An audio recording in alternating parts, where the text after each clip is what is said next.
Hello, everybody. This is Zada, and I am joined by Mamba herself. And welcome to It's Dangerous to Go Alone. I believe this is number 18 in the It's Dangerous to Go Alone tournament series. This originally was going to be a Weakest Link tournament, and today it is going to be It's Dangerous to Go Alone. So a little bit of a change up for those of you that maybe have been following the Off the Dial crew a little bit more. But we are excited to bring you 6 teams today for It's Dangerous to Go Alone. It is the tournament series for, well, free agents, or maybe I would say maybe freelancers is probably a better term for this one.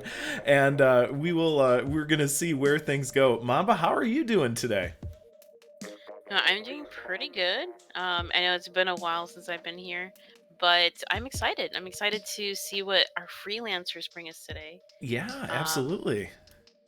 It's to me it's this is always a fun tournament series to cast because the players only have about 24 hours to prepare for this and to meet as a team, and sometimes that actually becomes a logistical challenge, especially because the players are from all over the world. So you have people in different time zones that are trying to work out within 24 hours how to build a team synergy together. And so I always am intrigued by some of the team comps that I see in this particular tournament series and how they actually put together all the different people, in the different skill levels and the different play styles, so they have an effective team. So this is, to me, I enjoy seeing a lot of the work that goes into it, and a lot of the last minute let's get things going. So I'm pretty excited today, Mamba.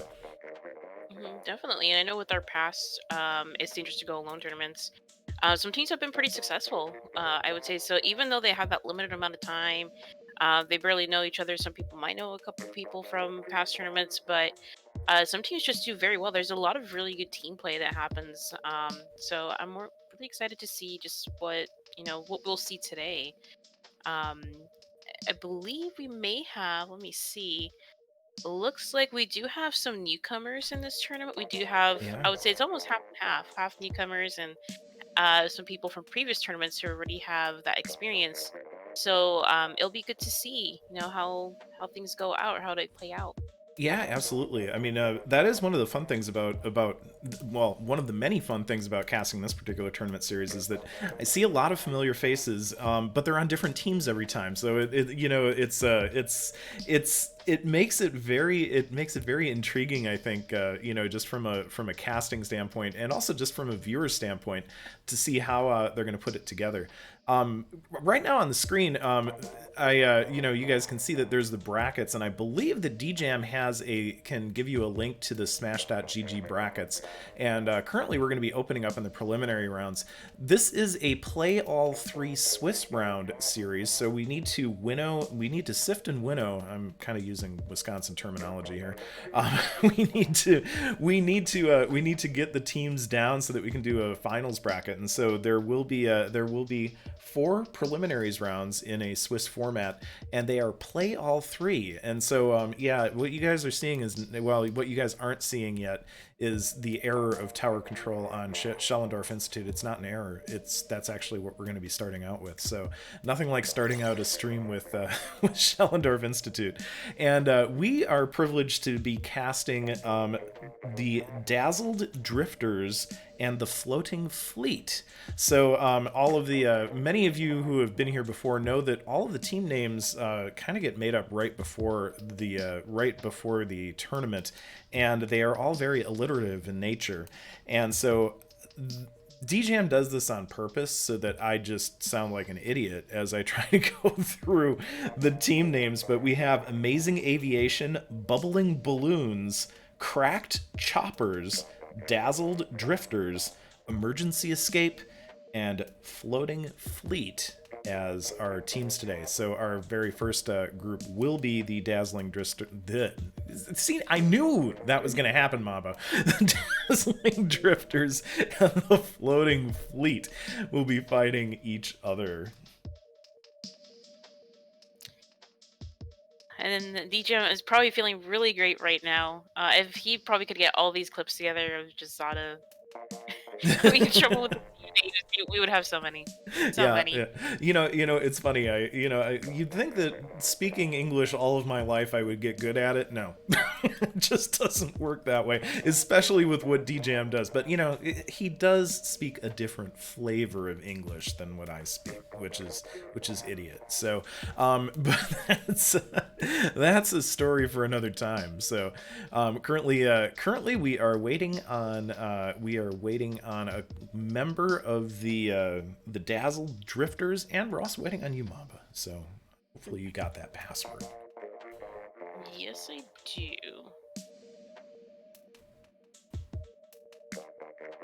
And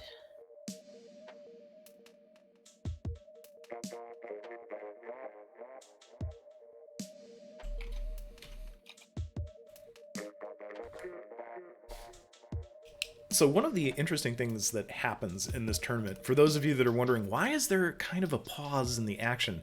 We're getting messages all the time because with a tournament of this nature, there are a lot of last-minute substitutions, and so a lot of it is a lot of it is very much a last-minute kind of roll with the punches situation. Right now we are trying to figure out if there is a network issue, so we'll see what's going on here.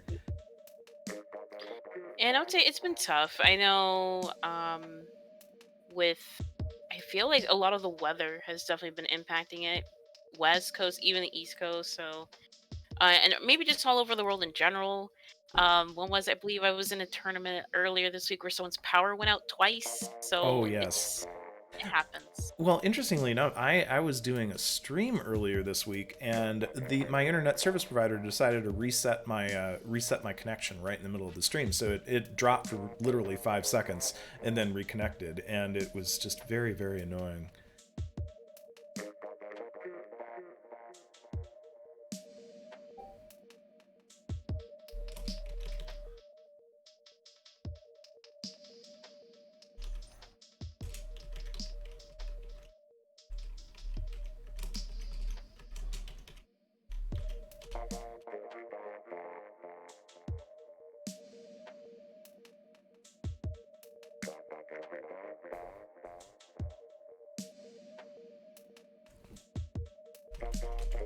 Okay, it looks like I'm also dealing with a few technical issues, but it will not take long.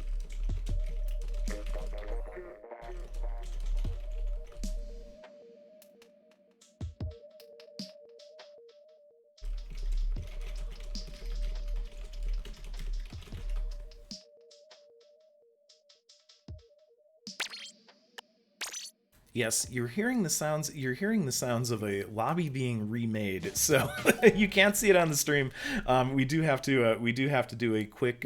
We do have to do a quick remake on the lobby. There are some technical networking issues that are going on, and one of the ways of solving those issues is to break and recreate the lobby. So we are going to do that right now, and. Hopefully that will solve one of our technical issues.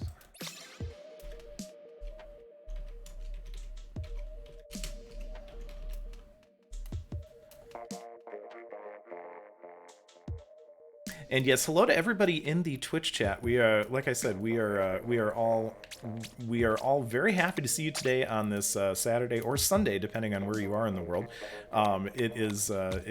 Here it's actually kind of a cloudy day, a cloudy afternoon here in the Midwestern United States, and it is a definitely kind of a good day to be doing a tournament, I would say, because it's kind of not nice outside. So it was raining a little bit earlier, so we hopefully that won't impact any of my internet connections. Although I interestingly enough, as I was looking out the window the other day, I did see somebody who was painting the lawn for trenching cables. So I wonder if they're going to I can only hope that they'll upgrade my internet connection. That's all I can say. So I guess those wires. I've lived here for quite a while now, and I don't think they've put new cable to my house yet. So maybe I'll get that fiber, that magical fiber that everybody in certain areas seems to get that I never get. So.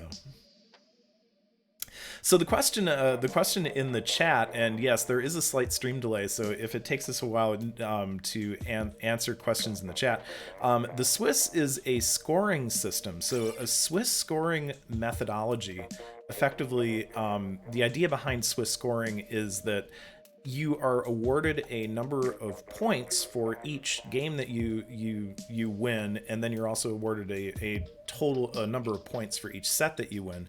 And mathematically, when you combine those numbers and compare them to other teams in a very large field, what happens is that you can kind of determine who the better teams are.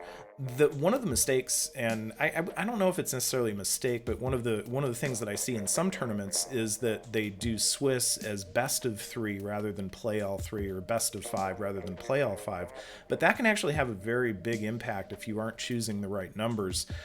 You can actually have a weaker team be rated more highly than a stronger team.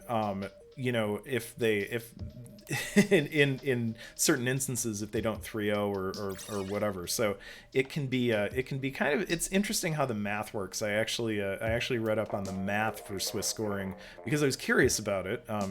Sometimes you get curious about things and you start reading about math, and well, maybe you don't, I do, but that's kind of how it goes. I believe it was first used, and I feel like Wikipedia right now. I believe it was first used in chess to seed chess tournaments. I might be wrong on that, but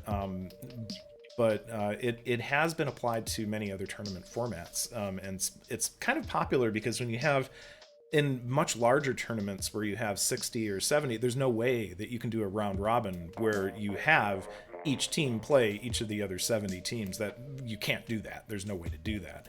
And so, but you do have to find some way to compare teams from different brackets. And that's kind of the purpose of Swiss, is to more quickly work through that without forcing everybody to play everybody else.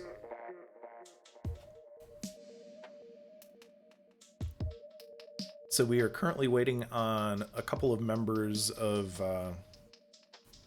Dazzled Drifters.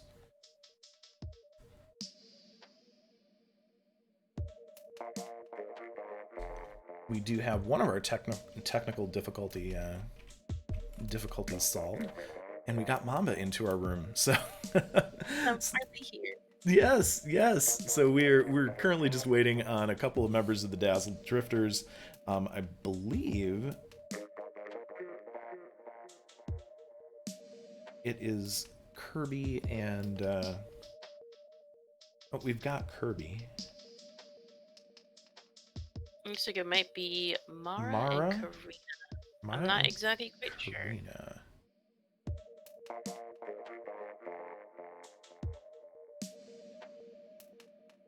All right, but I've heard of some complaints already. The first game at Schellendorf TC.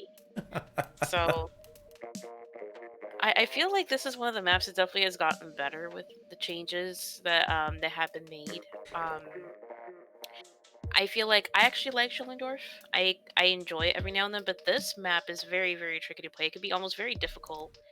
I would say it's not necessarily that people like maybe don't like the shape of the map. It's just the way, especially on TC, there's that one choke point at the left where it's so difficult to get through. So it almost takes like a really good coordination to get that pulled off.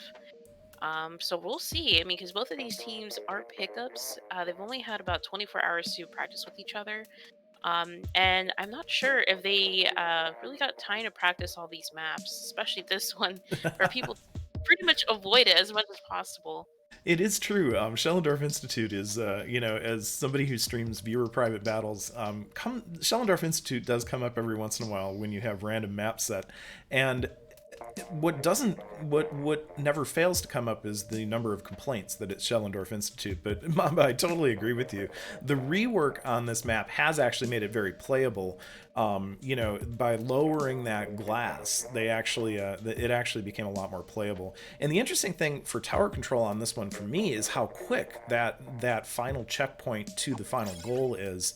That happens very quickly, and it can be once they clear that final checkpoint, it is all hands on deck. Otherwise, that tower is going to roll in for a victory. So it's interesting what they did with this map. I will say that it is not as bad as it used to be, but I still don't like it on clams. So I mean, I would say this map is very playable. It just you really need to know the map pretty well. So I'm not sure what changes Nintendo made. I know you said that you mentioned that they did change some of the areas where glasses. yep, I think they made maybe one of the checkpoints longer. Almost feels like they did, I think they did. because I know before it, people could just steamroll down this map very quickly, and now it's much harder to get through. Um, Well, and I think part of but it, there's yeah, I think part of it too is the lowering of those glass overlooks that everyone runs on. I think that they used to be a lot higher, and I think that made it very difficult to shoot up or something. I'm not entirely sure. So I just know that it's different. It felt different when they put it in, and it is much more playable than it used to be. I'll give it that. Now, Moray Towers, I'm not going to even go there, but. no.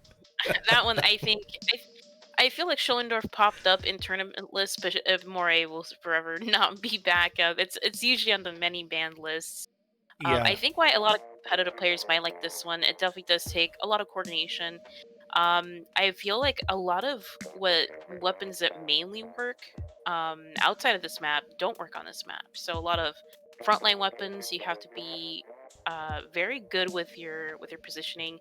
Now here's where the backline weapons really shine, especially chargers, which I know in Splatoon 2 they're a lot different from Splatoon 1. They're a lot harder to use, but here they really shine, especially even the E leader. I've seen a lot of people pick up E leader just for this map, and they can be insanely tough just to even push in this map because of all the backline pressure.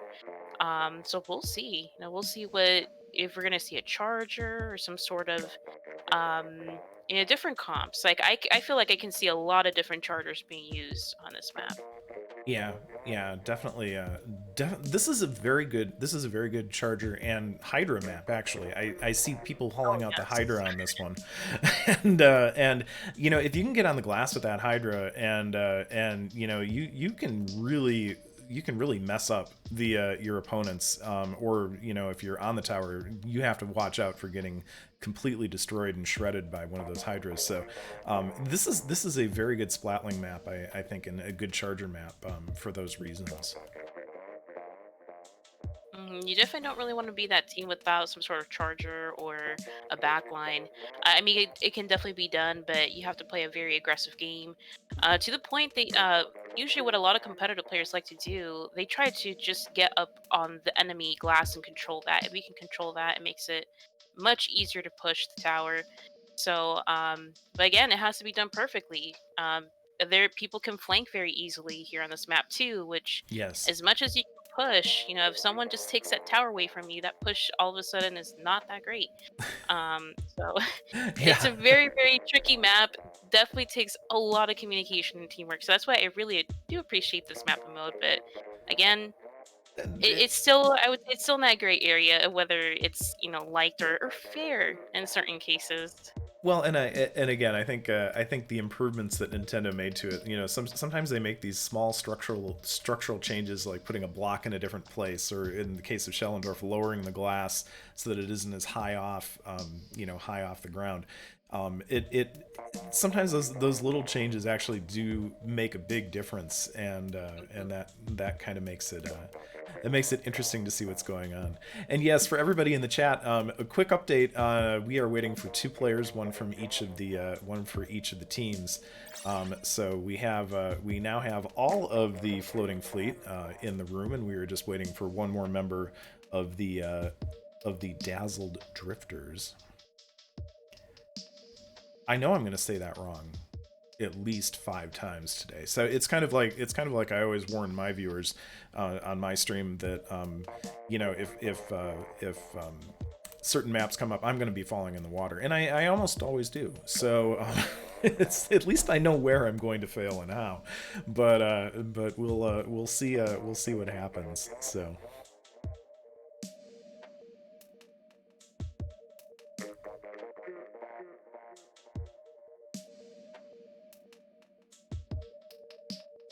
I know that you all want to see the selection screen with tower control on Schellendorf, so I feel like I shouldn't hit the button, but no, we're actually waiting for confirmation for one of the dazzling drifters. There is a possibility that someone's getting subbed out, so we just need to. We're just waiting for a confirmation on who will be joining the dazzling drifters. It could be one of two different players, and so we're just waiting on that confirmation.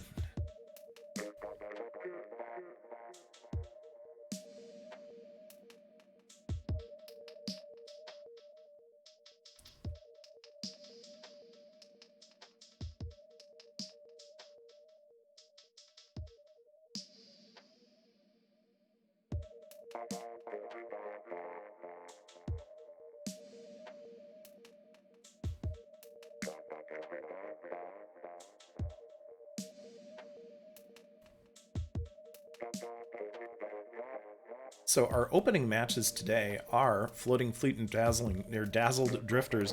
I knew I was going to do that wrong. I shouldn't do that. But at least the failure is happening apace. So Floating Fleet and Dazzled Drifters is the one that we're waiting on. Also competing today are Bubbling Balloons facing off against Amazing Aviation, and Emergency Escape is going up against the Cracked Choppers. So those are the current matches in Swiss Round One, and so that is currently what we are working through. And again, we are just waiting for one. We are waiting for one player, and we will see how that goes.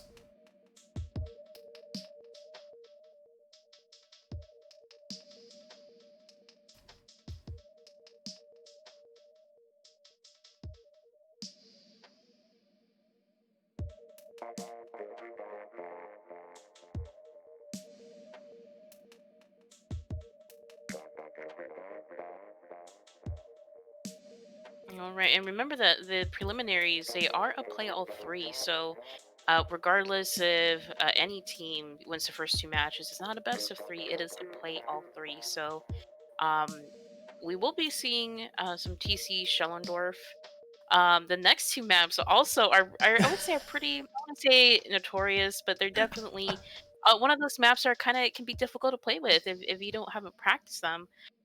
So after this, we will be seeing a zones map. We will be seeing triggerfish zones.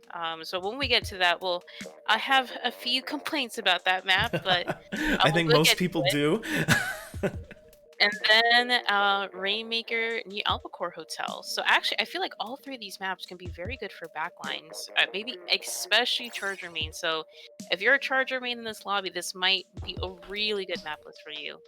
Um, but we'll see how it goes. There could be no Charger mains. But I would say the backline players will have hopefully a good time. But looks like I It looks believe like we did we've get got everybody in everybody. the So, lobby. so yes, we did have a late substitution on the Dazzling Drifters, but we are ready to go. I think you guys are probably ready to go as well. So let's get the action underway here, and let me see if I remember how to even switch things out here. So let's take a look and see who our players are today. We have on Dazzling Drifters, we have Bonk, Epic Spy, Kirby, and Mara. Over on Floating Fleet, we have Lutzy, Colm, Luna, and Epic. So let's get everyone ready to go here. It is Tower Control on Schellendorf Institute. I am Zada, and Mamba is my co-commentator from the world of competitive. Mamba and I have met in real life, believe it or not, which always Yeah. makes it interesting. So and here we go. I think we've got it. Thank you to the teams for using the tags that were supplied by DJM. Bonk, of course, is our late sub. So let's get things going. And here we go. Tower control on Schellendorf. Yeah, this to me is always one of those things where, as we were saying earlier, it is quite a map for this, and but at the same time, I like the graphic design of this map, and I like the concept of the map of the of kind of the Natural History Museum. I do have some glitcher friends, and I have been on top of the dinosaur before. So the dinosaur that floats over it, I've actually been up on top of that, which can be quite a which can be quite an exciting thing. If you have any glitcher friends that are out there, ask them to take you to the top of the dinosaur. But graphically, it's a neat map. There's actually a lot of hidden Easter eggs in the map itself.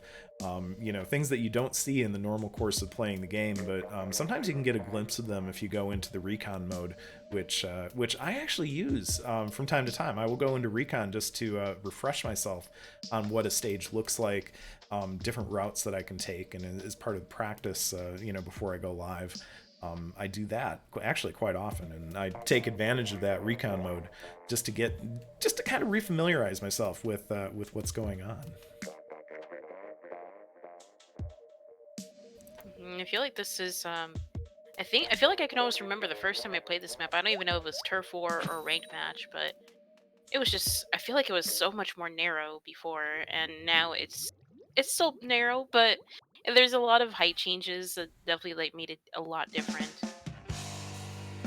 All right, but let's get started. Let's see what what comps Yes. they decided to go with. Oh, and Oh, looks like and we have a disconnect. So, by disconnect rules, what will happen is the green team, which are the Dazzling Drifters, will cap the tower, and we will allow our disconnected player to re-enter. So, disconnect rules here, I believe, are that this is a redo because it happened right away. However, and the other redo rule is that basically the team with the disconnect should stay in spawn. In this case, they are partying. So there's that very fast. Okay, this is what I was talking about earlier. As soon as this checkpoint is cleared, that tower moves really fast toward the goal. So it's yeah, there's the party. There we go. So there's our easy dub for the day. Yeah. It just gets better and better, doesn't it?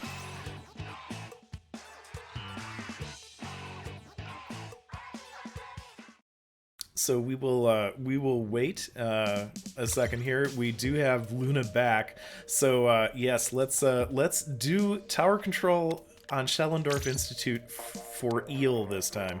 So let's put Luna on the correct team. We have, yes, the Floating Fleet on Bravo, and we have the Dazzled Drifters on Alpha. Of course, Mamba and I are on Spectate.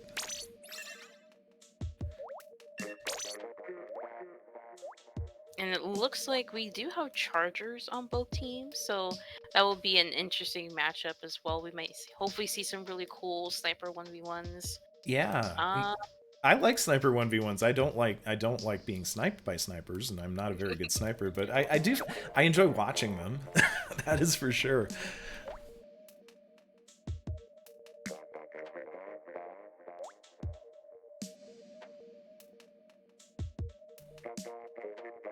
Dear Nintendo, fix online. I love seeing the comments in the chat. Yes, $20 a year, everybody. Who has that as an emote? I know that one of the more popular Splatoon streamers uses $20 a year as an emote. I think it might be Jmoji, actually.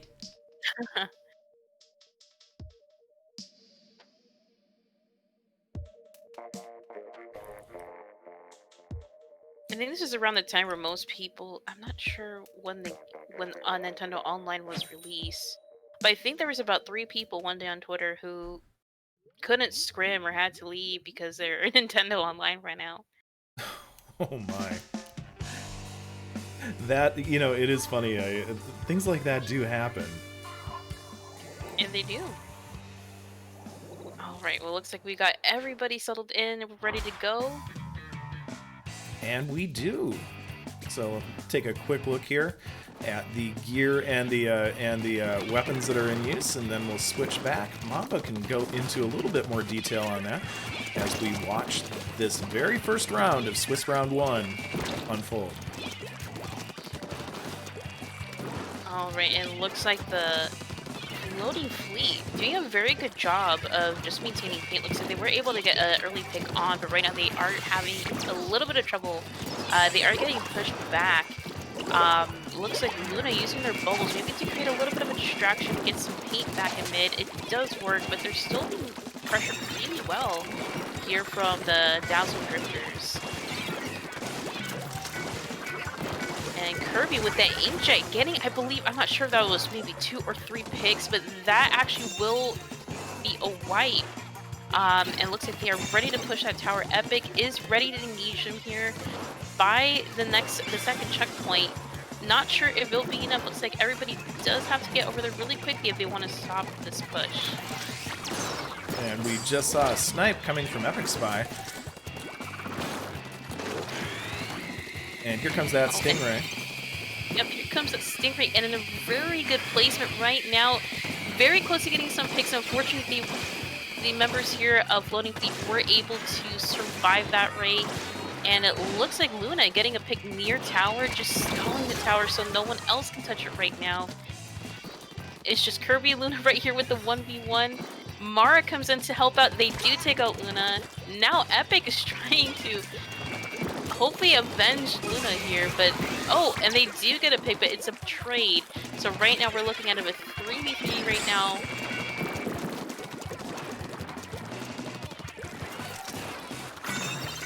And looks like the Dazzle Drifters, they did take it to 43 now. That is a pretty decent lead. Again, it's not the best lead. So there is something that the Floating Fleet can still make it here. But right now, Mara getting a very nice pick here by their spawn. And actually, that's almost another wipe here. It's just Luna and Epic left here to defend.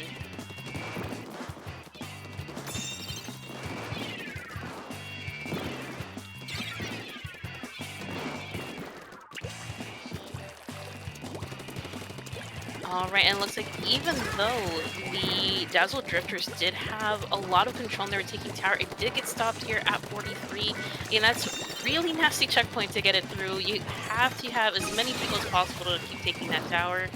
And a very nice snipe here coming from the Dazzle Drifters. Oh, and here comes those bubbles. Very well placed here for Luna.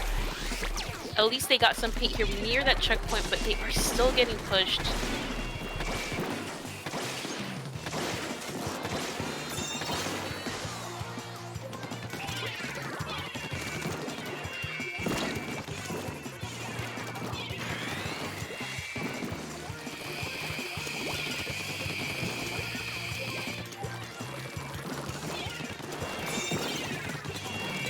Alright, it looks like we do have about a minute 20 seconds left. There is still some time for both teams to get another big push going. But looks like for the Floating Fleet, they do need to make that push happen very soon.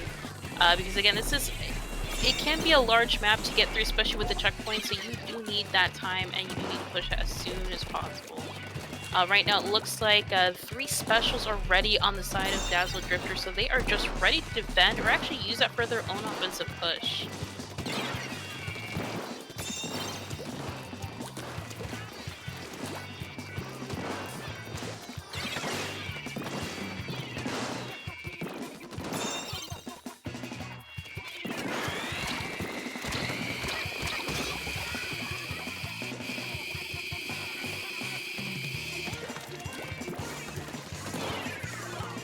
And it looks like for the Dazzle Drifters, they are making another push here. Will they get it past the 43 mark? Looks like they may be able to clear the checkpoint. And, oh, Kirby getting back on tower. It looks like they have made it through that final checkpoint. And they were just able to take a few more points here to 35. There's still 14 seconds left, but it looks like for the Floating Fleet, they do have to stick onto this tower. No one can get off, otherwise overtime will be over. Looks like they're popping all their specials right now. Bonk here getting ready to contest tower. If Colm can just stay on and avoid getting killed. Oh, it looks like Bonk was taken down. It's just a charger and the dualies fighting on tower. There's some trades going on. Oh, Oh, unfortunately, that was an Epic was end. down. Oh, Very nice comeback, but I believe it was just not enough. Very good defense here coming from the Dazzle Drifters. yeah, absolutely, absolutely. It's great seeing those comebacks, but yeah, it just couldn't they just couldn't get that to work out. So Dazzling Drifters are currently up 1-0. But remember, this is play all three, so a lot can happen in what's coming up as we go along. So let's get ready for our next match, which is going to be Splat Zones on Camp Triggerfish. Yeah.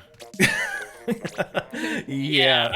So when we talk about falling in the water, this is the one that I always refer to because I manage to end up in the water all the time. More so on tower control though. So let's get this going. So yes, it is the Dazzling Drifters versus the Floating Fleet. So let's get this going on Camp Triggerfish. So I do have a story about Camp Triggerfish on this particular map. During Smash and Splash 4, which was my very first LAN. So of course, the first LAN I do, of course, has like 70 teams, and I was on a pickup team for that, and we played this. We actually played Splat Zones on Camp Triggerfish at that LAN. And the team that we were fighting was a team that flew in from Japan, so it was an all-female Japanese team, and we actually took Splat Zone's Camp Triggerfish off of that team, our pickup. So I have a little bit of fondness for this, a little bit of fondness for playing Tri-Slosher, Tri-Slosher Nouveau on it. But yeah, it's I don't have a complete hatred of it, but certainly for tower control, I can't stay on the tower. So. And I agree. TC is definitely a tough mode to play. Now, for zones, it can also be a bit tough. And the reason why a lot of teams dislike this map, and maybe I do too sometimes, it feels like you're forced to split off your team and somehow put it together again. Because you can go both left and right on this map. It almost feels like a 2v2 map. So it's very almost difficult to communicate with your team when you're kind of not there with them. So it takes a lot of communication, takes also a lot of coordination, and I feel like the weapons that you play a big part in this as well. So again, chargers, we have seen some charger players. Oh, it looks like we're seeing Mara here with the X-Splash, which actually is a very great weapon to use here. Very good at pressure and keep people out. And it looks like home, and it looks like two backlines here for fleeting. It looks like it's Colm here with the heavy, and let's see with the, I believe that is the Firefin charger. Alright, it looks like Colm going down here, and looks like both zones will be taken by the Dazzle Drifters. And right now, they're doing a great job of making sure nobody gets past the street here. Colm trying to contest, but Kirby just sharking there by the street. Getting some flicks, takes on Lutzy as well.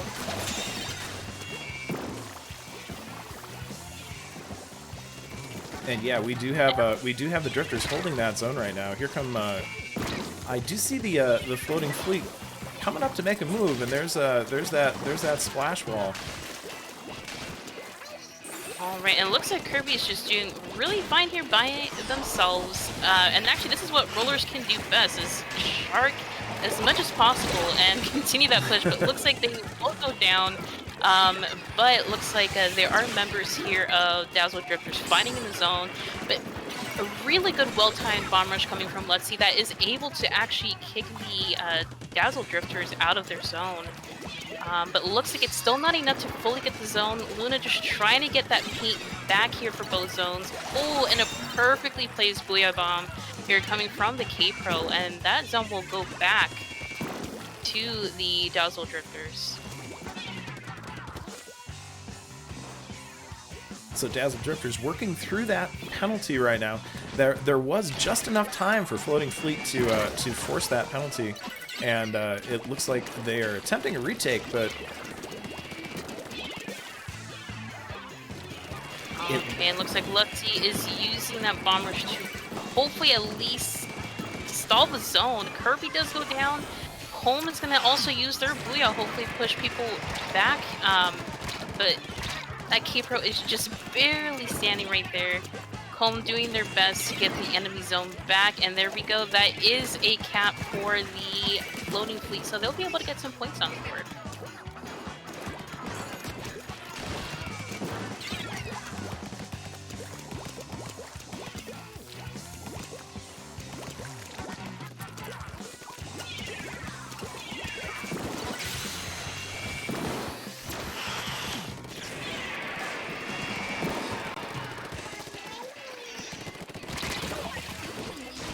Alright, it looks like the Dazzle Drifters are getting back on their feet. They're able to take both zones back. Two members here from Floating Fleet do go down. Right now it's just Let's See trying to get their streak back. They do have to retreat. Bonk here with the CDS is just making sure they don't get through, but here come the specials, and they're going to have to back up. Home trying to go for that kill right here. And will use their Booyah, and actually a very nice Booyah, able to push the members here of Dazzle Drifters out of their zone.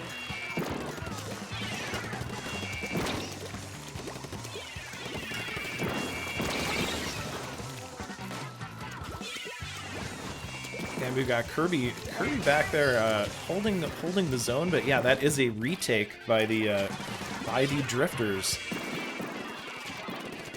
Alright, it looks like the penalty points are gone here from the side of Floating Fleet, so, or actually Dazzle Drifters. Floating Fleet does have to make sure they contest the zone again to reset that penalty counter. They themselves don't have much of a penalty counter. If they can actually get a good counter wipe here, they can still do this. Right now, Ooh. Luna going here for a flank, taking Kirby down. They are in a good position. Oh, but they do go down. Two members of the Dazzle Drifters. This is the chance for the Floating Fleet. And they do take control. Alright, and it looks like right now they do know that someone needs to go to the other side to help contest the zone. Luna is on their way over there. If Luna can pull off this flank, they may be able to get the zone back. Bonk does go down in their zone. Right now, Colm is just trying their best to pressure out Mara here with the Explosion. I believe the Explosion has been a pretty big problem for them. And here come the bubbles. Luna is still alive here at the corner. Oh, but then there are two down on the side of Floating Fleet. And let's see, we'll go down. So right now it's just Luna, and with 5 seconds left, looks like it may not be enough here to get the zone. Wow. All right.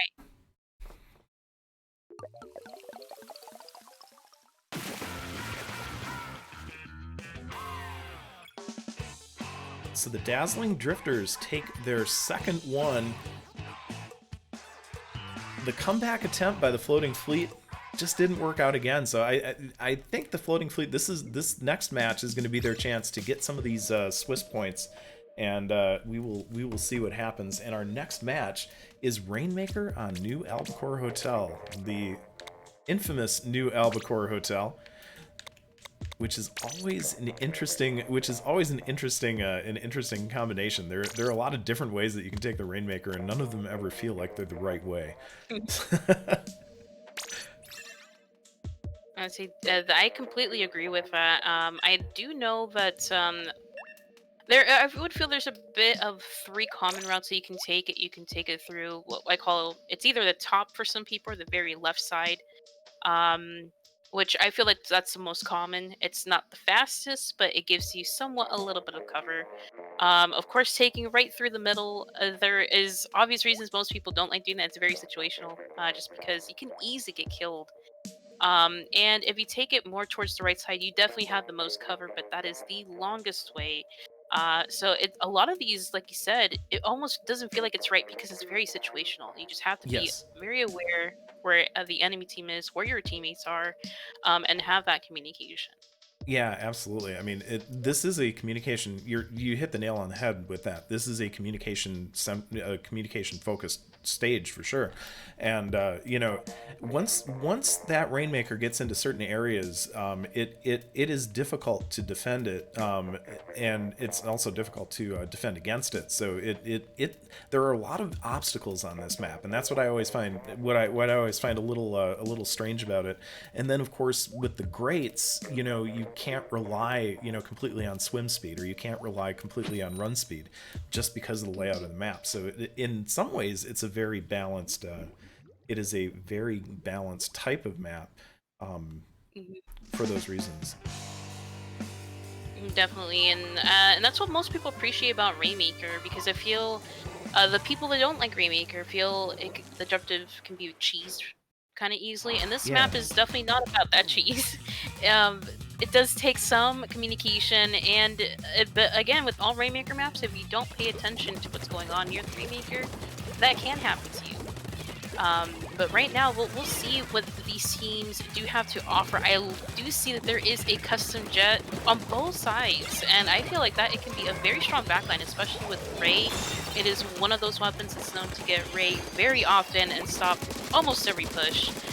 So I feel offense is going to be difficult for both teams here.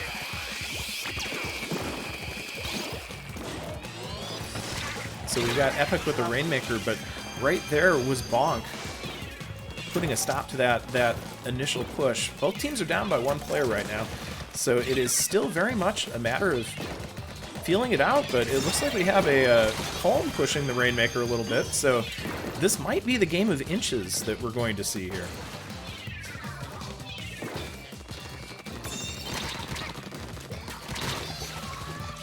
All right, and it looks like the Dazzle Drifters do have control of the Rainmaker, but here comes some bubbles from Luna, and they stop that immediately. So very good usage of bubbles there. Right now, looks like Home, they do have the armor on them.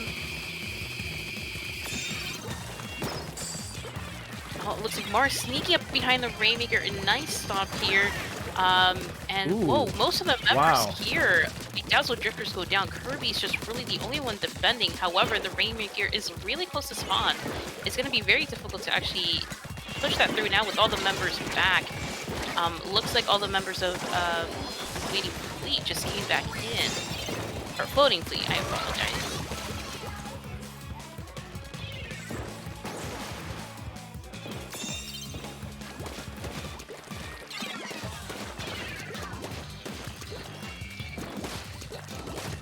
Alright, so it looks like there is a battle here for some control back in mid. The Rainmaker is just, looks like, I'm not sure, Mar might be trying to take it here. Yep, Mara's got it. But even though they do have a lead here, the Floating Fleet are leading with a score of 45. 45 is just an okay score. It could definitely be outdone, especially with half the match left.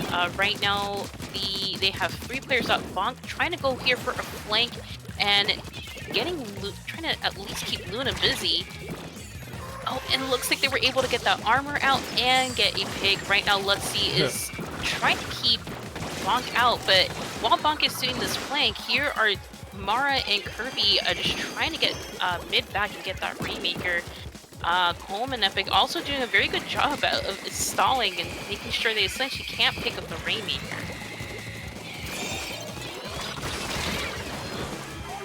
And it looks like we have a Rainmaker trade there. It was getting a little busy there in the mid, but right now there is we are seeing all the respawns happening on the Drifters, and both teams are back to full strength. Very busy indeed, and it looks like there is a Ray coming from the side of Dazzle Drifters. And it looks like for both teams, they've been getting those Rays pretty often. It has been usually they've been used at the right time when the team does have numbers advantage. Here comes the Ray, and they're all of a sudden not able to keep that momentum going. But right now, it looks like this might be a chance here for Dazzle Drifters. They have paint control in mid. They do have them here some control, but looks like Luxie with the Ray is able to stop that push immediately. And now it looks like it's a 3v2 here for the numbers. The majority of them here on Floating Fleet. Kirby and Bonk just trying to keep that paint control in mid while their teammates are able to respawn. Okay, looks like here may be another opening. 2 down on the side of loading fleet. And here comes the Drifters. They have the Rainmaker. It looks like they're gonna make their push. It's just loaded right now, able to just they've right taken here, the lead. but...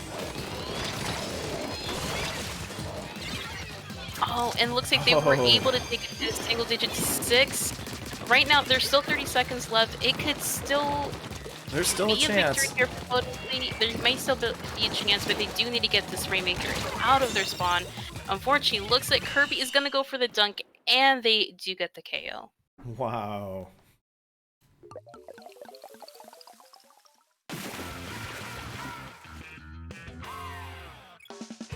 So the Dazzling Drifters take the 3rd match of Swiss Round 1.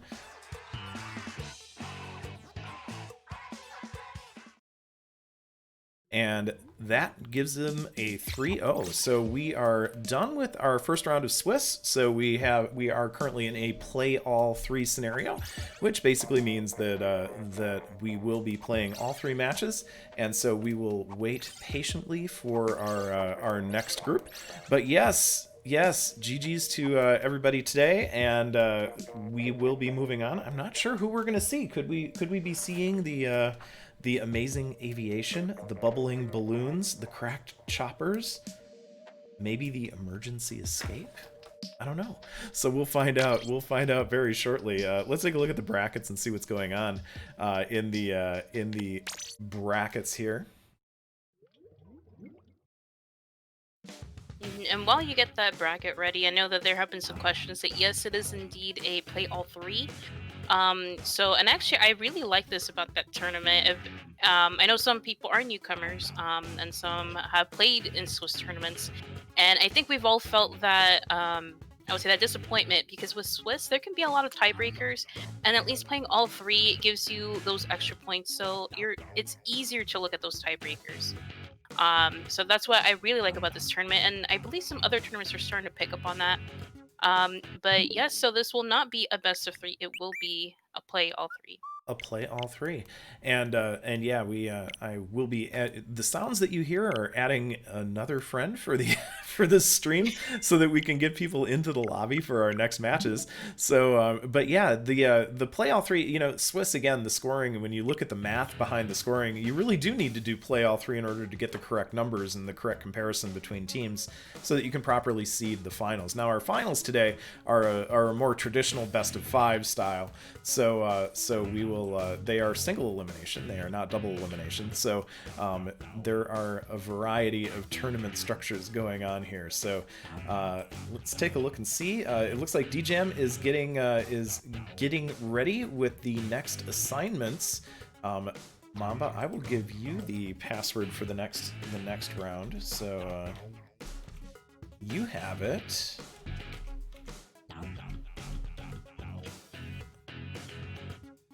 Okay. And I'll be making that room shortly.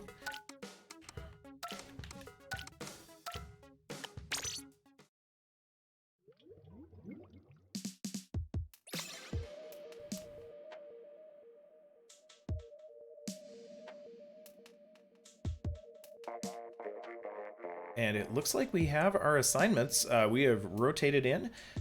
On stream, we are going to see Dazzled Drifters and Bubbling Balloons. So let's get them going. I will give them the password in the appropriate place.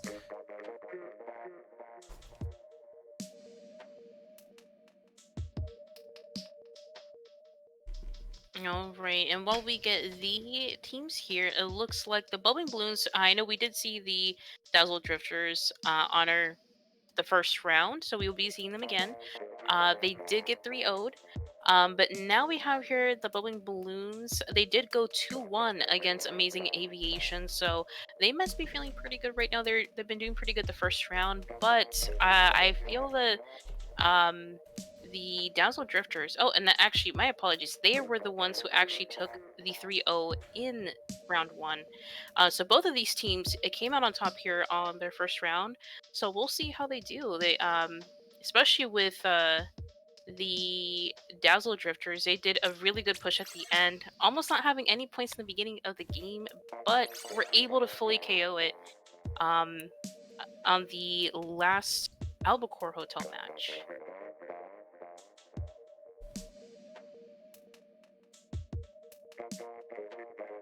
And so we will be starting out. We have the Dazzle Drifters joining the room right now, and we will have the I can't even say it. The bubbling balloons also joining in. So it looks like we have somebody coming back in for the Dazzle Drifters.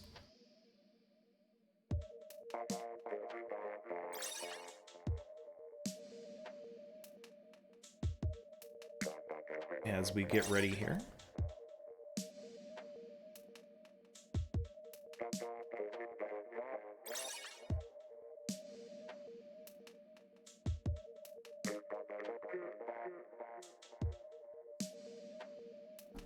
All right, it looks like we have everybody in the lobby. So yeah, I can't wait for this one, Mamba. This is going to be Clamblitz on Mako Mart. Which I find this one to be interesting. I don't hate it. I'll put it that way. You know, a lot of people just hate Clamblitz. So let's take a look at our teams real quick. Let me get everything ready here so that we can see our teams. And we do have the Dazzle Drifters and the Bubbling Balloons. So the Dazzle Drifters coming in is Karina, who was not able to be in our first set. We have Epic Spy, Kirby, and Mara on Dazzle Drifters. And on the Bubbling Balloons, we have Jose, Technics, Crash, and Maxwell. So yeah, this will be starting out with Clamblitz on Mako Mart. So yeah, there's the time for emergency meeting. Yeah, everybody's playing Among Us right now. So we'll be putting the Dazzle Drifters. Yeah, I think everybody. Yeah, I know it's. I think I even have played Among Us, and I played it on mobile the other day, so it was interesting. So. All right, so let's get things going. It is Clamblitz on Mako Mart. Yeah, this is, you know, this is interesting just because there are a couple of ways to approach that basket that can really confuse your opponent, and that's what I find interesting about it, is that, you know, there are a lot of places where you can throw clams from that the opponent just isn't, you know, it's hard to defend the basket is kind of where I'm going with it. And I would say I 100% agree with you. This map, I feel it's more not necessarily a defensive map at all, because it's just so hard to watch and keep track of everything. Even at high level play, I feel like the scores go constantly back and forth. Um, where someone makes a really good push, gets a lot of points, but then they can easily get counter pushed if you don't watch what's going on. Or and then again, there's a lot of things to do. You're not sure if you should, you know, get paint, or you should defend, or if you should actually gather clams into objective. So it can be a little bit of a messy map, considering a lot of people love this map, the actual Mako Mart. Or Mako Mart. I've been corrected.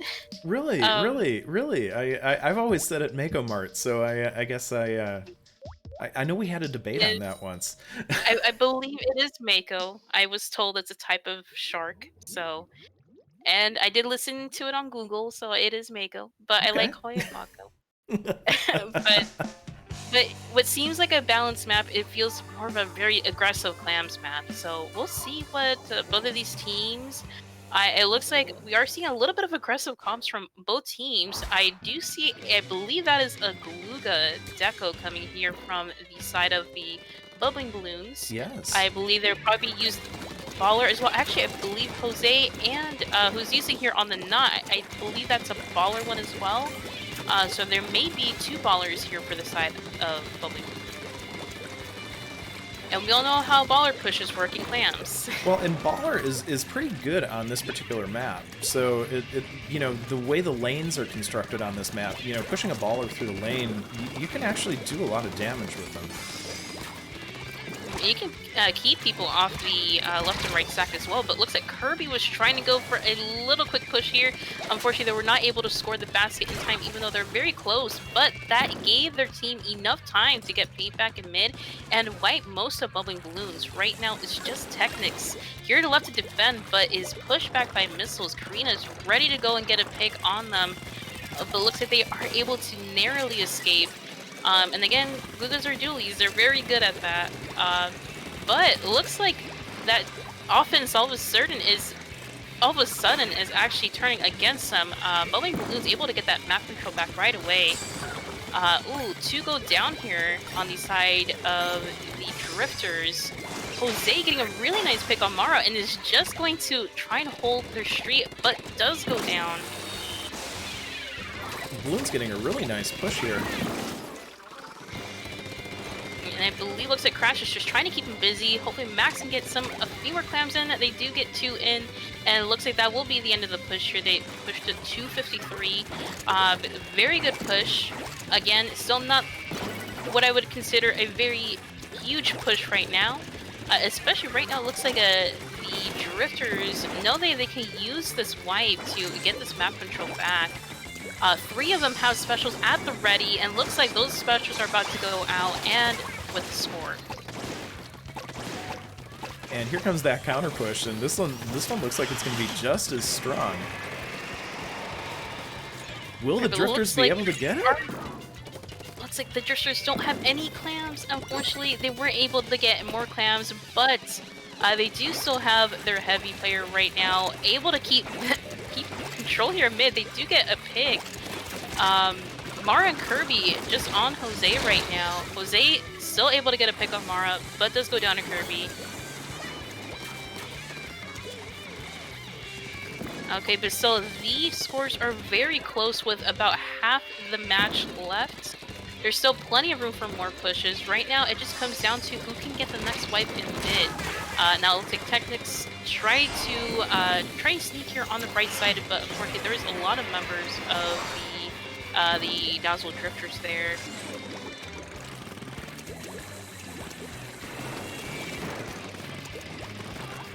Okay, looks like at this point, both teams may be trying to just keep the control in mid and get some specials. We're definitely waiting for some specials to push in. I believe Technics does have their baller ready, but they are the only one currently with a special at the ready. Looks like Crash also has a special, though it could be the start of a push very soon if they can coordinate here and get mid back.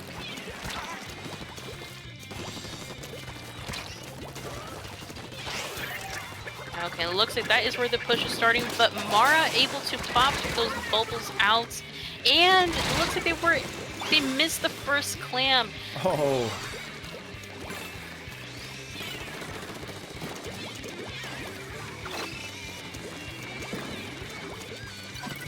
So the Balloon's able to work a little bit of their penalty off, but there is still a lot of time. Look at all of the, we have lots and lots of power clams on right now for the Drifters, so I think we're going to see a pretty big push coming up. Oh, it looks like Crash able to get a good trade, but Mara still has her super clam, and there are the bubbles just blocking their way. Oh, here comes another super. Alright, but it's still 30 seconds left, and looks like the Balloons are going to be getting their pity here very soon. And looks like they do have just a few clams, but just not enough right now. They are 2 down on the side here for the Balloons. They're going to need to work fast and actually possibly pick up that pity with 10 seconds left in the game. It looks like that is what Max is going for right now. They do have a baller ready, and looks like Jose may be popping that very soon. Actually, no, that is an Inkjet, so that is not a baller. But Jose does pop his Inkjet. Right now, Technics was trying to hide here on the right stack, but they were picked off. If Max can get that in, and they can... Oh, 2 people go down here on the side of the Drifters. Oh! And there's the lead here for the... That was the overtime take. Oh my gosh.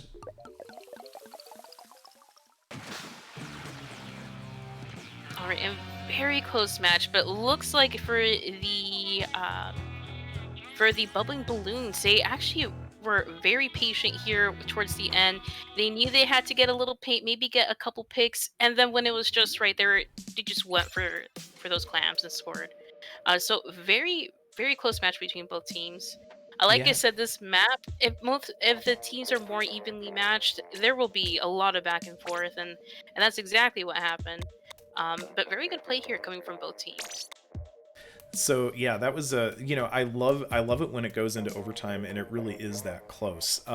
These two teams were definitely really well matched. They had very good pushes and counter pushes all throughout, and I think I loved seeing the way the Splatlings were being used on this in this particular match. So I think it was this was a lot of fun to watch. So coming up next, it is Tower Control on Anchovy Games. So let's see how this goes. Again, this to me is the blind alley map where you can't see when you respawn what's going on unless you're gonna see bad things. So you can't see it directly without looking at the map. That is so. This map is it's different from the Splatoon 1 version, that's for sure. But it is, it is an interesting map, and it's kind of a fun map for tower control because there's that huge flat area in mid, and it makes getting that initial control of the tower very difficult. And I would say that the toughest part about this map may not be necessarily pushing tower through the front area. Sometimes the toughest part for a team can just be getting control of mid. Yeah. Um, because depending on the weapons, it could be yeah, it could be a little difficult. Some charger players do very well here. Now I feel like something that is underused that people think it maybe not be that great is actually I'm not sure if you can even flank. No, I don't believe so. If you can flank through the backside fan, I believe that maybe that is only Rainmaker. Um, but I know that there is a block that leads on the left, and you can take the fan to go through the right, or you can take a block to go through the left. Yep. So there are a lot of areas where you can go. And we're about to see if that block is on there. I don't quite remember, but you can possibly get flanked on this map. So the players are ready, and we are going in to see the Dazzled Drifters facing off against the Bubbling Balloons. This is the second of our Play All 3 matches in preliminaries round 2. All right, and it looks like I believe I did see a block around there, so it is possible to flank through that fan over there. You don't see it happen too often, but that is something that could make the difference between the game. It So could. Okay, so looks like here for the balloons, they decided to just most of them drop here in mid, getting that early paint control, which is pretty essential. Right now, it looks like it's almost a 2v2 here on the left side. The Crash and Max did have to back up a little bit. Kirby trying to go here for some picks, but looks like they do go down. Crash goes down as well, and it's just Technics with the Ray, but Karina is right there where they need to be at, like stopping the Stingray from stopping the tower any further. And we do have a pretty strong push going on right now. It looks like they're going to clear that first checkpoint, and they do. The Drifters do clear the first checkpoint. They do have. They are doing a really good job of camping the balloons back in spawn, preventing them from contesting the tower. That is another thing that I see on this map a lot, is if you can get into their base, you can keep them away from the objective quite well. And yeah, we're seeing Epic Spy with that Splatling right now. Here comes the Booyah Bomb. And we're seeing a lot of excellent special usage here from the Drifters. The Inkjet was really able to push the enemy team back, and then the Booyah used here. It looks like that may be the KO. And that was a KO. Wow. Yeah, I mean, you're right. The special coordination in that was incredible. I mean, it was they were doing everything they could to hold the balloons back in spawn, and that was just a heck of a performance by the Drifters. And looks like the heavy did a marvelous job just hanging on a tower, still able to get some picks and use their range. So we see a lot of good use here of the comp from the drifters. I believe that may put it here to a tied score of 1-1. But we will be moving on to our next map. Yes, and that is Splat Zones on Sturgeon Shipyard. So this is that three-dimensional zone where you have, you have the zone, but there's an area under the zone, which makes it, which can actually be, like beacon farm, as the case may be.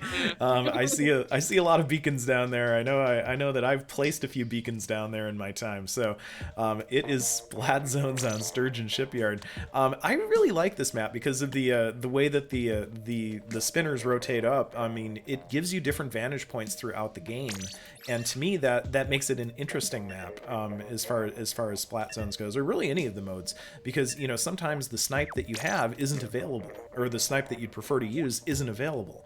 So you have to adapt quickly on this map. Absolutely, and for those, so like you said with the spinner, that's used as a very good tool to easily go after snipe and take control of that area. And you do want to have control of that area, especially what you don't want to have up there. You don't want to have a charger up there, or an enemy charger. You don't want to have any type of splat lane because it's so difficult. I have seen a Hydra player take that position. If you wipe the enemy team and the Hydra player just takes that spinner position, it's so difficult to get back. But like you said, if you can take advantage of when that spinner goes up and flank, it makes a humongous difference. Now, like you said, too, Zada, I know with the three-dimensional zone, it can be a little bit tricky to cap too. You need It a lot of can. people to be focused on there.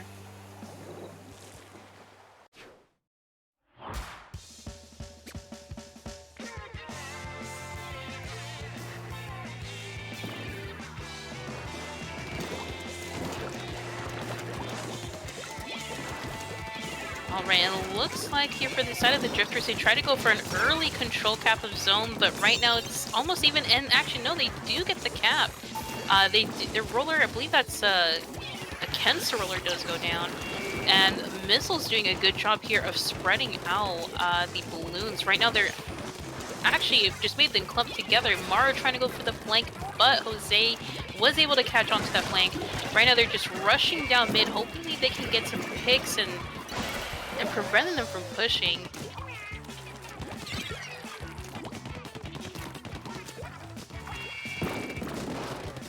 And yeah, here comes that push back through by the balloons. So we are seeing kind of a take back there, as well as kind of that base invasion tactic, where if you can hold the other team to their base, it's going to be really hard for them to come out. And the balloons taking the lead. Here comes the special coordination that we saw in the last match from the drifters. They are able to retake zone and give a bit of a penalty to the balloons. All right, and that was very good on their part. They did get wiped, but because they were able to get that zone, they were able to put on that penalty for them. But right now, it looks like the comp here for the balloons is working so well. Crash is just able to maintain their distance and use range, and really, in a sense, making it really hard for Kirby. Right now, looks like they are trying to make a push here from the upper side of zone, but yeah, Epic Spy is there with that splatling and shredding all of the balloons that happen to be in the zone. And that is another retake. So yeah, right now the drifters are working through their penalty timer. It looks like that is about to clear. This is a close match right now. It is, and looks like for the drifters who were able to take back zone, they still have control of zone. Jose does go down. Crash looks like is in the corner. They do pop out the storm. Oh, it looks like they were able to get a pick on Karina, but they do go down as well. Right now, it's a 2v2 situation. And let's see, a 2v2 situation in zone. Mara does go down. Kirby is just sharking on this side. They there. but looks like they will continue living. I don't think they quite noticed that he's still on the wall. Jose doing everything he can to hold that zone, but that roller, Kirby's roller, just making some trouble. And as you can Oh, tell, rollers are just the kings or queens of sharking, so it could be so difficult to actually pinpoint them. and Jose coming back out and saying, "No, I'm not letting you roll me." All right, it looks like with that, yeah, they were able to push some of the members here of the drifters all around zone. But looks like Mara was able to pop out an armor, which did help in them getting a wipe here by the zone. So things are looking pretty good for the drifters. The balloons will have to make a very quick push with only about, oh, the score is just ticking down. They're 2 down here on the side of the drifters, but it will not be enough. They did have the numbers advantage at the end, but the zone, it looks like, I believe Mara was still there at the zone keeping up the paint, and it just wasn't enough to cap. So that was another win for the Dazzled Drifters. So they are taking this Swiss set with a score of 2-1. So fantastic play all around. These two teams were really well matched. I've got to say, it could have gone either way for each of them. I didn't see anything that I would consider glaring weaknesses or or on either team in these cases. I think they played their hearts out, and some pretty impressive matches there. Absolutely, and a lot of it really just came down to coordination and timing, and that's how close these matches were. Um, if they would have had an extra 5 seconds, we don't know how the match could have gone. But really good play from both of these teams. Very entertaining as well, especially the first couple matches. But we will be moving on to our next round, and I Yep. believe we are waiting for it to finish up. I believe so. I believe that. Let's take a look and see what is in progress right now. We should get a refresh here. So we are in Swiss round 2. It looks like all of the other ones are still in progress as well. So we are waiting on the captains to report their scores on Smash.gg. So we just watched the Dazzled Drifters go 2-1 over the Bubbling Balloons. Currently, we also have Amazing Aviation and Emergency Escape in their round, and Cracked Choppers and Floating Fleet. So all of the all of the matches are still in progress, but we do expect to see some updates very soon. So yes, you are hearing the sounds of me backing out of the lobby and breaking down our lobby. So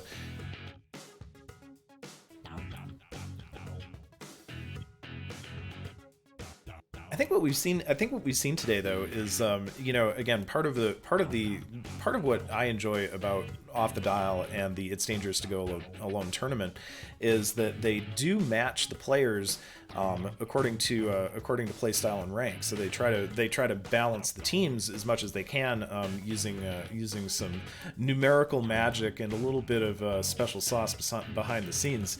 And I think we see that pay off in matches like the ones that we just saw, where you have teams that have a variety of rank levels that are actually competing very high level against each other and putting on a very balanced type of a show. So I think that's one of the things that I really enjoy about this tournament series, is seeing that level of engagement, and that quite frankly, that level of balance in what's going on. So I think that's a huge props out to DJam and Lepto for the work that they do on the matchmaking process prior to the tournament, because it is giving us a very entertaining and very close set of matches, certainly here between the drifters and the balloons.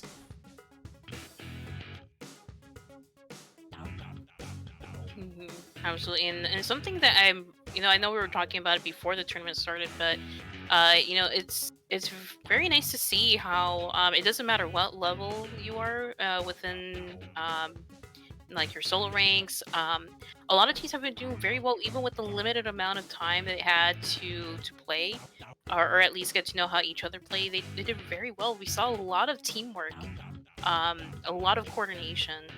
Yeah. And I think that just a very big part of what this game is just so very important to play as a team and coordinate with each other. Yeah, it certainly is. When we were seeing the special coordination that was going on in those last matches, it's like, oh yeah, they are. That is very hard to counter. That is going to be very difficult to counter. And again, we saw retakes, we saw pushes, we saw defenses, and again, I think the teamwork that we're seeing today is really top notch. I wish I'd see more of that in certain other contexts.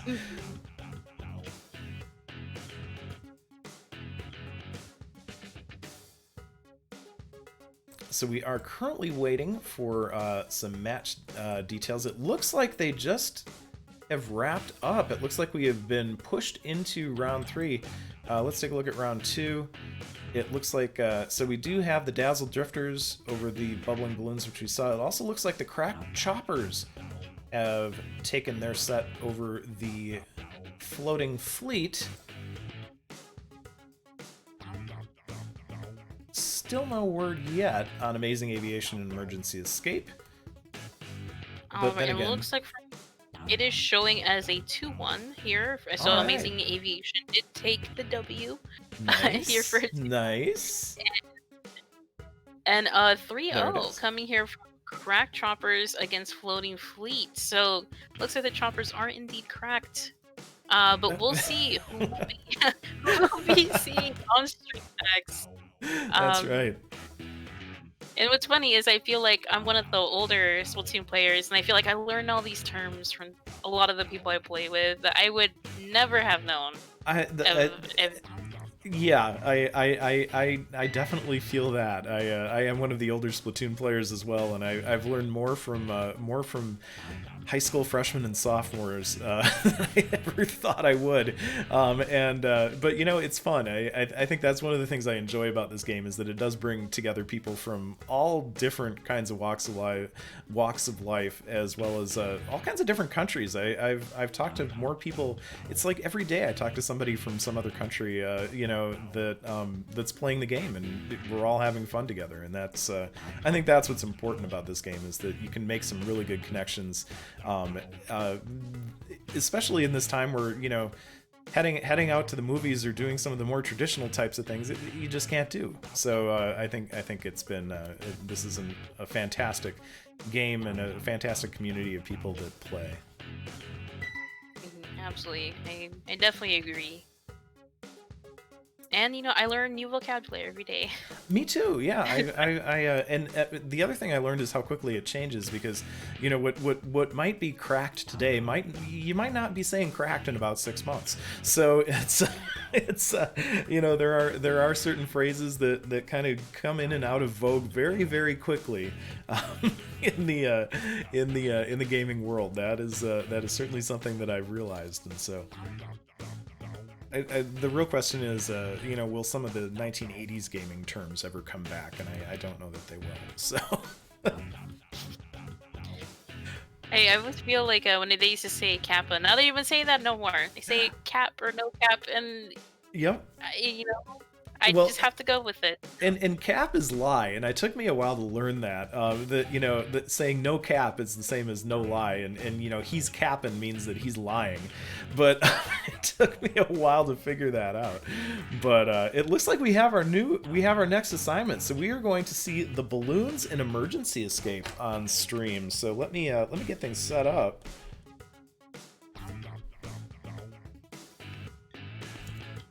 And we are going to get the chance to see those bubbling balloons and emergency escape. So we saw balloons in the last round. We have not yet seen emergency escape. So Mambo, let me make that room for you real quick so that we can get going. I wonder if you're gonna be able to guess the password here, but I'll give it to you anyway.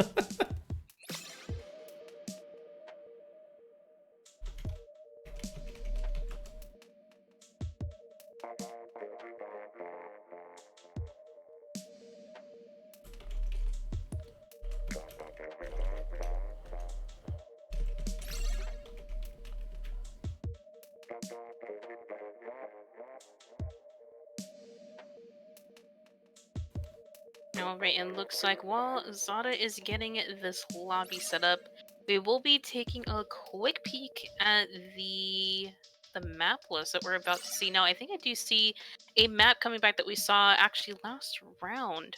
But this time it will be Rainmaker on Mako Mart. I didn't say Mako Mart this time.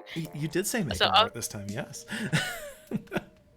So, so on Mega Mart, and our Clamblets will be coming back for Muscle Forge Fitness, and then for the third game, it will be Starfish Main Stage TC. Um, so we are. Looks like we do have a few people in lobby. We're gonna be maybe another couple minutes.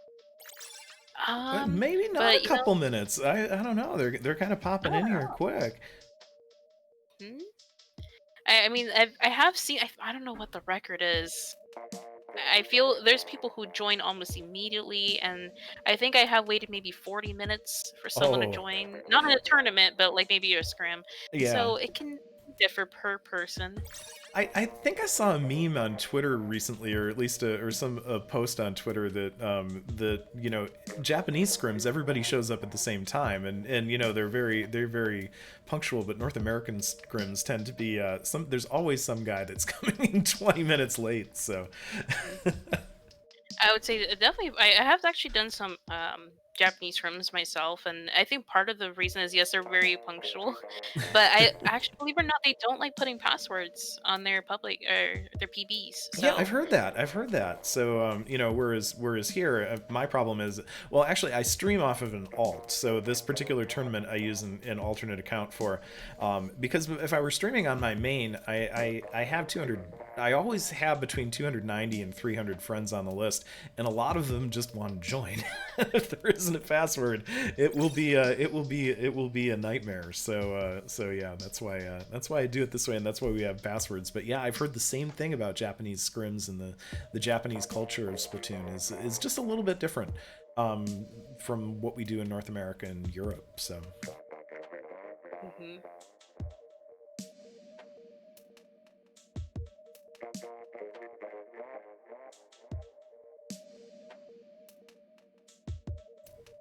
All right, it looks like we are just waiting here on one more person.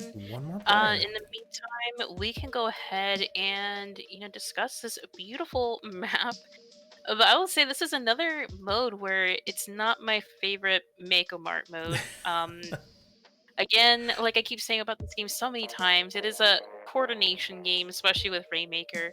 I mean, maybe you can sometimes cheese the objective here, but you have to be really aware where everybody is on the map. Um, so just to clarify, there's really only about two paths that you could take the Rainmaker to. You can take it just straight down on the right, which usually is the fastest, but the most riskiest because a lot of people get taken down right away. Yep. Or you can go on the top left, which does give you a little bit more cover as well, but it takes time. There's a block that is there. You can't really always paint it yourself, so you need someone there to help you. So it's really more of I feel like this map with Rainmaker is really protect the president. Make sure that Rainmaker does not get taken down, and that if anyone's approaching, at least shield them as much as you can. And I feel that that really really helps. Also, a lot of special coordination, which we have been seeing, helps on this map. But we'll see. Both of these teams. Now we did see the bubbling balloons on the previous round. They did lose to the Drifters, but they did very well in most of their matches. And here for Emergency Escape, let me take a look. They did take games off here. They actually did win their set over the Crack Choppers in round one. Now they did go down on round two to Amazing Aviation. So I feel like a lot of these teams you've been seeing wins and losses for a lot of them. So I feel like most of them are pretty balanced. Yeah, and that certainly is certainly something that we're always hoping for in this particular tournament. Given that it is everybody comes alone and then leaves together in a team, and I think yeah, I think we it it's made for some really good matches that we've seen. You know, again, I'm seeing a lot of familiar faces when I was setting up the teams before the stream. It's like, oh yeah, they've played here before. They've played here before, and but you know, of course, they're on different teams this time. So you know, so the teams are completely different every time. But yeah, Rainmaker on Mako Mart. This one, you know, if you get a team wipe, you know, it's over. You know, that's all I can say about this one. Oh, absolutely. Especially, I think the worst possible scenario you can have is where everyone goes for the Rainmaker and the whole team dies from the pop. And that has happened so many times on this map, It so you do need to happens be careful. often. There actually Oh, is a tip. If you're able to be right behind the block in the middle, you actually will not get hit by the Rainmaker pop. Very tricky to do, but it is very possible. And looks like for both of these teams, looks like we have some end zaps here on both sides. Happily, no one goes down here by the pop.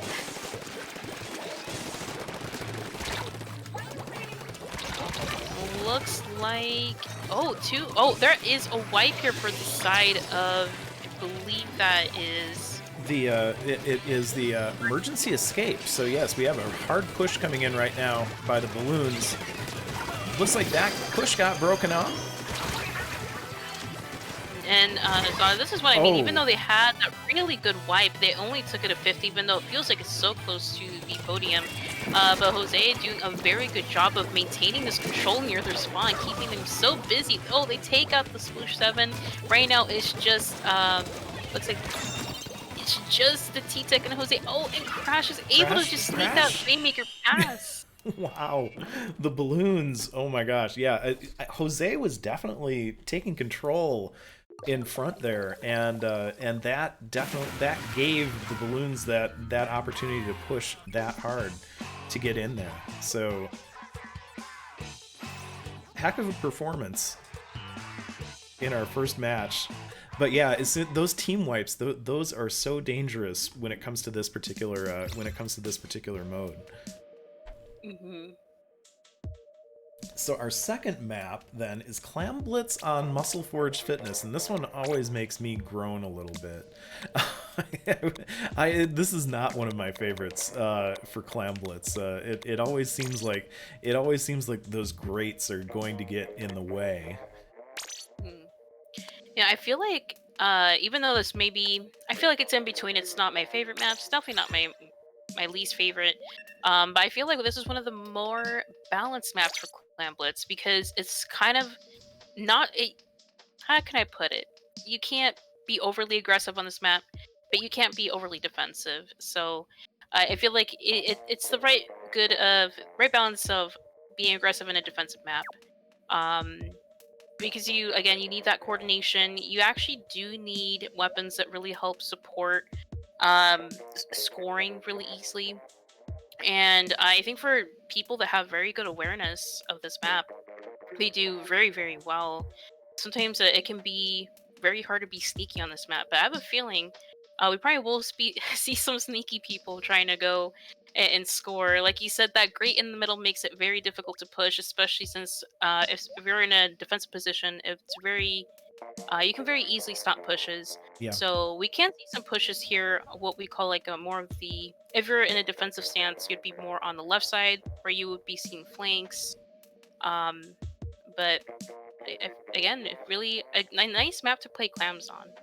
I'm not sure about you, Zada. I know you said that not your favorite map. It's not my favorite clam one because it always feels like if you know, if the other team is able to get on two of the approaches with clams, you've kind of got a lot of problems at that point. So if the other team is on the left and the other team is coming across the grates, it's kind of difficult to figure out which one to prioritize. And a lot of times your team is dead at that point anyway when you're seeing that. So you know, as you spawn back in, it starts to look pretty dangerous.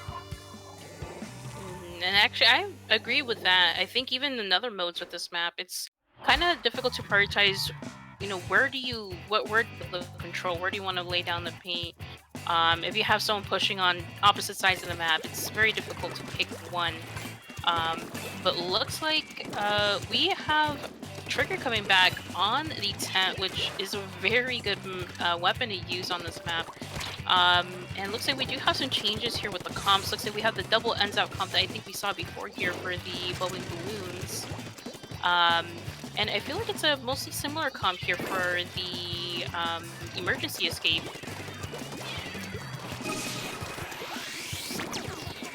Alright, and here's what I mean, where it's kind of a little difficult to be overly aggressive right now. Emergency escape is having just a hard time getting out of their trench.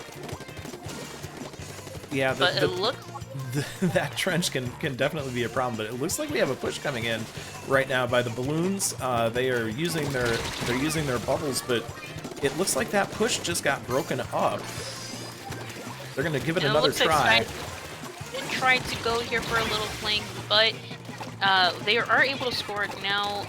They don't have. Looks like they are out of clams as well. And that's a wipe. So yeah. 68 is a decent score, but again, it is clams, and it can change very quickly just with one push. But looks like for emergency escape, they are using that wipe to their advantage, trying to get paint back in mid as soon as they can. Trigger does go down, and looks like everybody's just jumbled up here on the right side.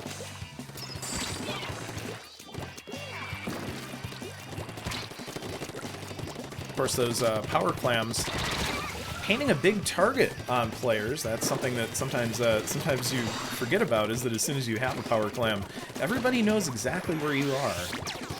There is no stealthiness anymore. Alright, looks like Jose was near a scoring position, but they do go down, so very nice defense here coming from Emergency Escape. Right now it's just Technics. They don't have any clams. Crash is just trying to see if they can land to jump near the basket. They do make that, but it looks like all that was able to do is just cancel just a little bit of their penalty points and bring the score slightly down. Right now Emergency Escape, they're still in a good position here to get a comeback.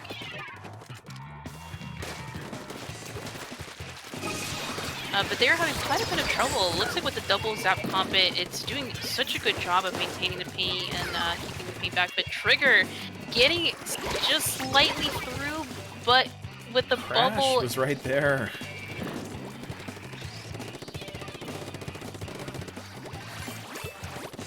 Yeah, that was a really good push with the bubbles, but yeah, Crash was right behind, and that made it a little difficult. But Bunga here getting a little revenge. Oh, it looks like they are 2 down on the side of the bubbling balloon. So right now this could be an opportunity for Emergency Escape to make their next push. Trigger putting down the tent. Here comes Sky with the super, able to score. Oh, and looks like two more goal down on the side of the and that's the lead. Ooh. So Emergency Escape able to open that basket and keep it open. That was a couple of power clams going in there. So very nice team effort coming here from the Emergency Escape. Trigger coming back with the shield, and they do have 8 clams. They can score a lot more right here.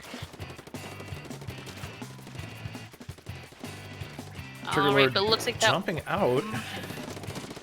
That may be the end of the push here, Zada. So right now, sitting at 15, Emergency Escape actually is looking very confident right now. But it's not over with a minute left and only a 10-point penalty. The bubbling balloons can definitely make a big comeback here. Right now they do have the control of mid. Oh, but it looks like Technics does go down. Right now it's just the 2 N-Zaps here controlling the paint in mid. Jose does come back in to help. But with both teams, actually, it looks like the bubbling balloons do not have many clams, so they will need to make a super very soon. And they also do have their pity clam left as well that they could use.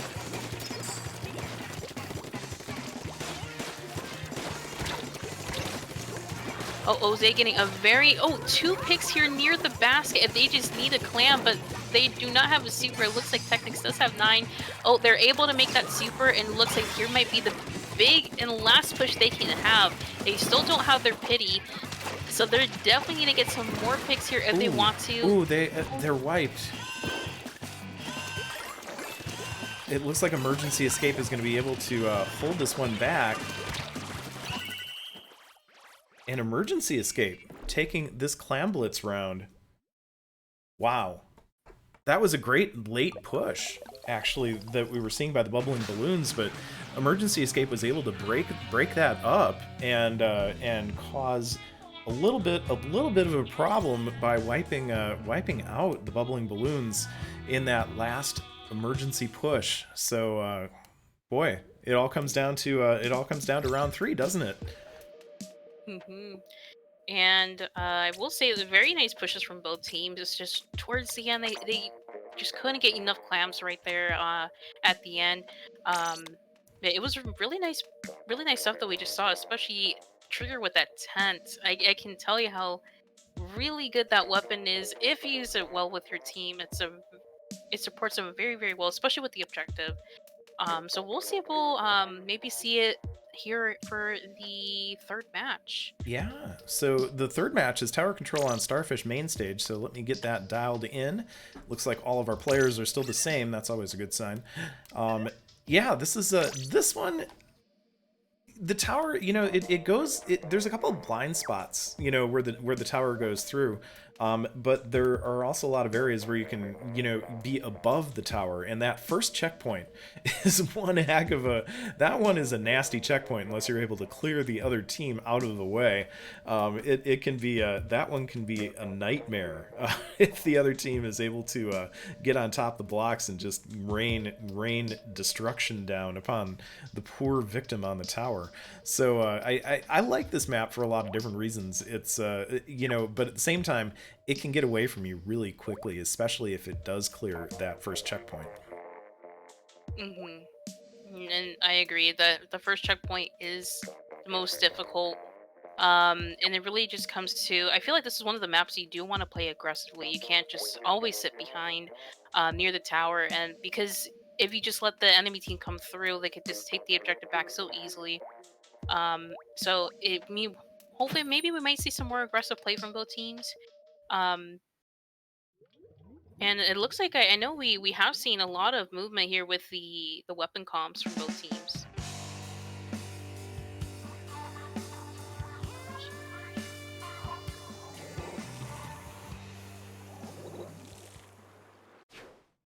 All right, and looks like we do see a few changes on the side of Emergency Escape. Looks like the only change they made, I believe, they now have a CDS, and I believe that is I believe that's a tri-slosher, but that's the one with bomb as well. It's the nouveau, yeah, I almost wanted to call it the Deco, but I knew that was wrong. No, this is actually one of my favorite weapons. I do play Tri-Slosher myself, and I usually use the basic Tri-Slosher, but this one is really good for using bombs to range people out. So if you it's the splat bombs are actually an excellent offensive component to it, especially for trying to control blind spots. And so tossing a splat bomb into a blind spot makes this a really good choice. And I've gotten a surprising amount of kills, and I think that is kind of what they are hoping for right now on Emergency Escape. Of course, we're seeing that carnage right there at the first checkpoint. Exactly what we predicted and exactly what we've experienced in the past. All right, and looks like I believe the techniques here, I believe that is the regular spot charger, and sometimes Ray can be really good here because it can just stall the tower when you don't have paint, and in this map, you can quickly lose paint very, very easily. And right now, that's what Emergency Escape is taking advantage of. They have most of the paint here. Looks like Max is trying their best here to come from a flank here on the tower, but Trigger just doing such a good job of just staying alive and in a sense, just kind of keeping them away. Well, Emergency Escape is definitely a paint-heavy composition. With the Inkstorm and the Bubble Blower there, they were able to very quickly push into the bubbling balloons base, and that definitely made things a little bit difficult. Meanwhile, though, the balloons are on the tower, and they are going to clear that first checkpoint. Alright, here's what I mean, that you do need to play a little bit aggressively, and looks like they did make a little bit of attempt here from the balloons, but they do go down. But still a pretty decent push. It looks like they were very close here to that next checkpoint. With about half a match left, there is definitely a lot of room here for some more pushes. But right now, Emergency Skip, they do have the control of tower and most of mid. Technic's getting a very nice snipe, but does go down here to the Tri-Slosher. Oh, so it's a lot of trading back and forth right now. It's just Max and the CDS battling out here near tower. Max isn't quite able to get them off just yet.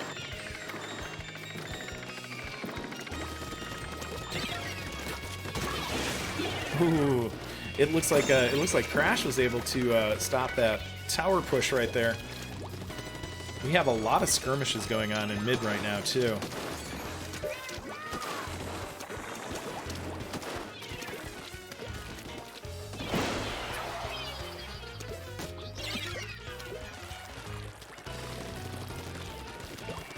So here comes our second push by the balloons.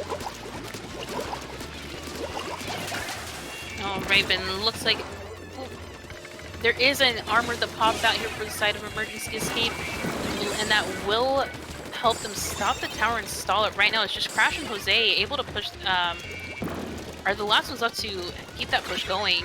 But, oh, Jose getting a really nice pick on the CDS and trying to provide some jumps for their team. Let's see if they're able to get some jumps in and maintain that tower push.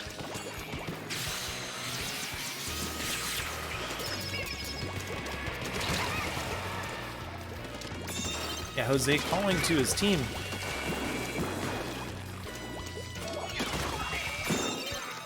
All right, but looks like they were not able to get those to those positions quick enough, and Emergency Escape is back with that control. And Trigger just using that tent here to keep the members of the bubbling balloons out, and it's such a good, in a way, you're very good at just sitting on tower here with the tent. Okay, it looks like they have reached a checkpoint. Will they be able to clear it this time? Right now, there is no one on tower. There is a lot of fire that's going on tower. But if they can just make sure that no members of the bubbling balloons can get on it, they can go ahead and take this game. And that's exactly what they're trying to do. Just pick off everyone off tower. So it is going to be a long and difficult ride right now for the balloons. Will they be able to keep somebody on the tower all the way through that checkpoint? All right, looks like there's just 2 members right now left to defend, but there are some bubbles coming out here from Trigger. If they are able to pop those bubbles, they may... Oh, and they... Oh, the push gets broken up.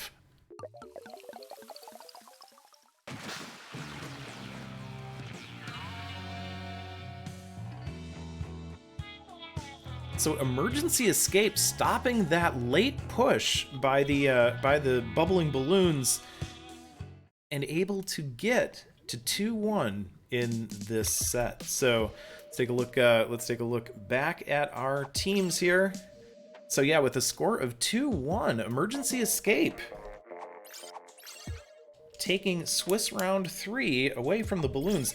And boy, those overtime pushes, they're heartbreaking, aren't they? You know, you have everybody, all of your things, all of your players are in line, you've got your specials going, you've got everything working in your favor, and then the other team just kind of throws a bomb and that's it. So, oh man, that's tower control for you right there. As soon as the other team is able to crest the top of that tower platform, that is it.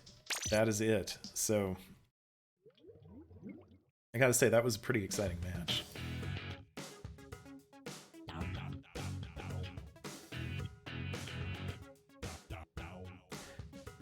All right, so at this point, we are going to be let's take a quick look and see what's going on with the other matches that are in progress. So it looks like the Cracked Choppers have taken their set against the Dazzled Drifters, and of course we just watched Emergency Escape take their set against the Bubbling Balloons. Also waiting on Amazing Aviation and Floating Fleet. As long as they're not floating feet, I think we're in good shape.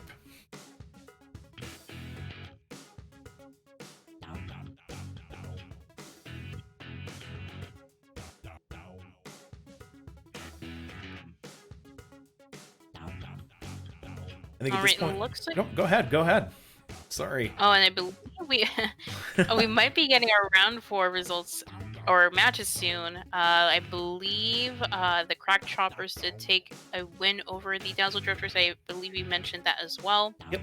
Actually, it looks like all teams are finished right now. We're just the TOs will be updating Smash GG, and we should be getting our assignments very soon.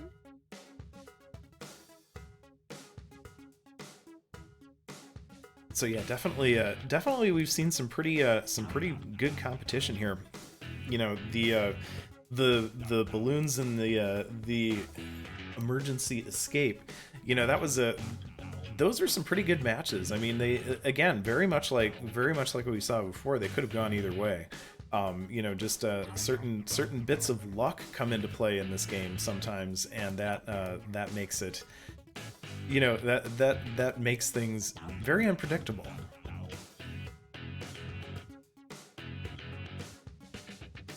Absolutely, and you know, sometimes it just comes down to that coordination, and sometimes you don't need a lot of kills to get a push going. You just need everyone there to participate, and we've been seeing a lot of that the whole tournament from different teams. Yeah, I mean, you know, one of the things that I really enjoyed watching in our last matches was the battle for paint control, which a lot of times people forget in this game is a key fundamental of Splatoon 2.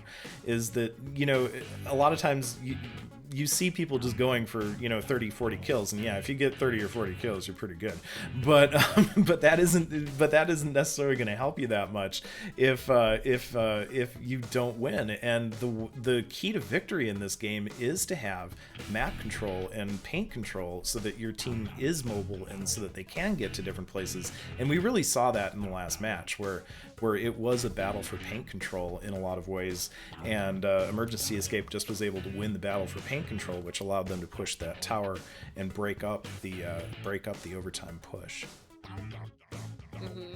I completely agree with that. And I know sometimes when you see matches that look like it's a back and forth situation, it's not always about, you know, getting the kills and why aren't teams pushing. Sometimes the reason teams can't push is because of lack of paint. It almost pressures you, so you really can't get much done without paint, and that's how important. It's really the foundation of this game. And it's really nice to see that. I think right now a lot of the meta is favoring a lot of paint heavy comps. So it really helps. It just gives you that extra edge to be more successful with your matches. So it looks like we're seeing a report on Amazing Aviation. They have taken their set against the floating fleet. And of course, we have seen Emergency Escape here. We're just waiting on the reporting in Smash.gg. But I have a feeling we are very close to getting our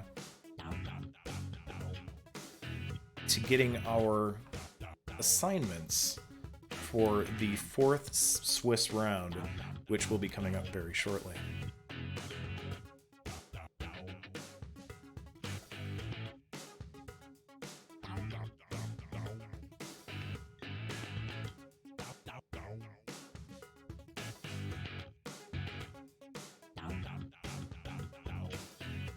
All right. In the meantime, about I feel like there's a couple. I wouldn't say complaints, but a few little groans. I know with the map lists, and I know everybody. You know, I think Lepto already knows if there is any groans or complaints, we're gonna blame Sendu. Yeah, that's right. It's That's all right.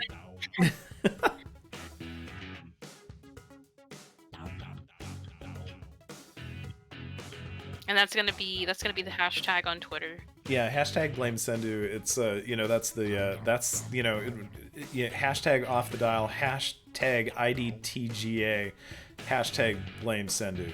So just make sure you end all of your tweets with those 3 hashtags, and hashtag Splatoon 2, hashtag Nintendo Switch. No, you don't have to do that. But yeah, it's definitely the map list is always something that causes a little bit of groans. I think it's interesting because as somebody who streams a lot of private battles and viewer battles, you've got a group of people that love a certain set of maps, and you have another group of people that are equally skilled that hate the same set of maps. So it's one of those things where I think the maps are definitely in the eyes of the beholder in this game.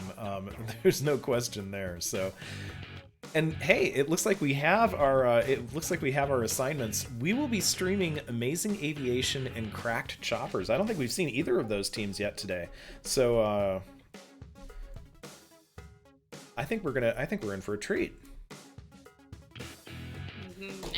And I know we, like you said, we have not watched any of these teams. Both have been doing really well. I have seen some 3-0s here, 3-0 wins for both of these teams. Especially in the last round, I believe both of these teams almost won 3-0. So we're expecting probably a very close match. Yeah.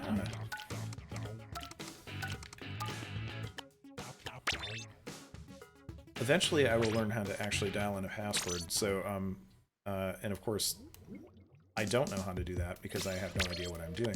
So let me get this room set up. I'll get the lobby set up for our teams. We will be seeing Amazing Aviation and the Cracked Choppers. So I am working on getting the room up. I shouldn't make passwords that are so difficult to dial in. That's actually what the real problem is. But no, it's not 6969 for those of you that are trying to get in. So just stop.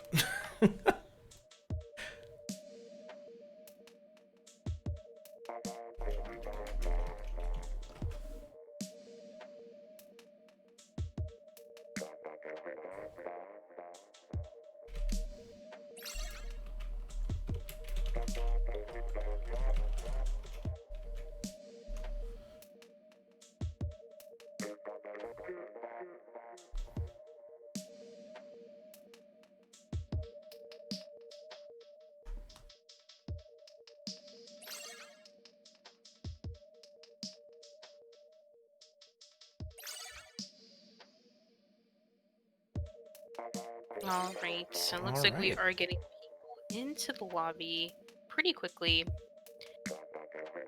Now, speaking of map lists, I would say it's actually very nice to have a limited map list, especially for this tournament, considering teams only have so much to, so long to practice. So imagine having to play all the maps possible. It'd be really difficult to, actually get some practice on the maps that you're going to play on, which I think that's really the foundation of having limited map lists. It really helps you at least, you know, gain more knowledge on each map slowly instead of having to go through. I don't even know how many maps are. I believe there's maybe 28 in Uh, total, not counting the turf war maps, but it can be pretty Yep. lengthy. Yeah, there are 23. There are 23 maps, and then there's 47 turf war maps because of the Oh, turf war Splatfest, because of the 24 special maps. So yeah, if you had to practice all of them, it would just be a disaster. But that's what map lists do. They not only do they hopefully reflect kind of the preferences of the community, but hopefully they also make it easier to practice because the lands that I've done, if there wasn't a map list, where do you start? Because when you have 23 maps times 4 stages, you're dealing with you're dealing with 92 different combinations that you could possibly be dealing with, and that's kind of an impossible task to do, or to really prepare. So yeah, Splat Zone's on Manta Maria. At least I can find that one. So we'll be starting out with Splat Zones on Manta Maria. But yeah, it's nice to have that limited map list, and certainly with solo queue and league rotations and map rotations in the main game. Again, if all 23 were always in play for all 4 modes, I think that could make things a little bit rough. yeah, absolutely. And I don't know what it is with this map. I feel like every time I have to host a private lobby, I always pick the wrong map. Like I feel like, oh, Mansa, it's the one with the ship, and then they pick like Sturgeon Shipyard for some reason. So it's so odd. But moving forward here with this map, it's something that I think it does favor a lot of different combinations. So painty weapons, for obvious reasons, it's really nice to have. Long range weapons work really well. So I know we have seen a lot of Spotlight players, a lot of Charger players. So really, a lot of things work here. It just really depends how they meld together and how everyone essentially will push together. And again, it is a Hmm. zones map. So a lot of people like to play zones very aggressively because that's how you maintain it. That's how That's true. uh, you keep the enemy team back. Yeah, one of my preferences on this one. This is going to sound a little strange. I actually like custom junior on this for myself. And what I tend to do is I go to mid and I just try to keep both the zones painted using Inkstorm and the auto bombs while the Slayers on my team go and take care of business. So, but a lot of it is just like you said, maintaining paint control aggressively is really the key to this one. Having a couple of really good Slayers on your team, as well as people who know how to paint that are in the back that are able to maintain the mid at that point, that does make a huge difference on this one. Absolutely, and sometimes really what you need on this map, you just need a good balance of something that can get picks and something that paints. Because you can't just have solely, you know, it has to be a meld of between the two. So I wouldn't be surprised if I would see a Junior or Zap. A lot of those weapons are paint heavy and they work very well. All right, and looks like that is what we're seeing here. Where you do see some end zaps here for both sides of the teams. Now we also see, I believe, if I'm not mistaken, that's a permanent ink brush, and that is a good armor spam weapon as well. Very painty, and looks like they have a blob on the side of the cracked choppers as well. Very painty as well. And it looks like already, it looks like the amazing aviation team has taken control of the zone back from the cracked choppers. All And right, they and it are looks working like on holding the choppers in the back, but Woomy getting that special off. it looks like for the Amazing Aviation, they were doing a really good job. They took that zone. They know they had to play aggressively. They pushed up. Now it looks like things didn't go perfectly right. They did get wiped. But 3 people on the side of Cracked Choppers go down again, and they weren't even able to cap the zone. Or it looks like they did, but for a very short amount of time. Okay, and looks like Dead here should just maintain the paint, like you said, just sitting here in zone, maintaining that paint, while the rest of the team is just able to continue to get those picks. But as soon as I say that, here comes the Cracked Choppers, and they're able to wipe everybody in zone and Yeah, get both zones back. and getting both zones back, again, that put a big penalty on there because of how long that the aviation was able to hold that zone. Absolutely, and looks like the blob is here on a very good spot, but ooh, looks like they just try to fight the brush off, but unfortunately they do go down. Right now looks like an in-check coming here from Rose.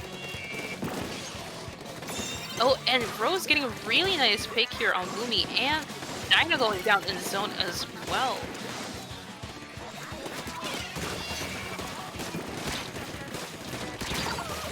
Alright, it looks like for Amazing Aviation, even though they have the lead, looks like they just can't quite recap both zones. Again, it is a dual zone map, so those can be very difficult to actually recap. So right now, Crab Choppers are looking pretty good. If they can just maintain the points here, they can possibly retake this lead, but no one's noticing the Amaranthus is coming here from the bottom side and is able to stall zone. And looks like they will get caught on. They do go down. And there's the retake. So that was just enough of a retake to put that penalty on the choppers right there. And that's really all you need. Sometimes it's not a bad idea just to rush into paint zone. As long as you get that cap, it buys you more time. And right now, with that penalty of 53, they do have quite a bit more time here against the Crack Choppers.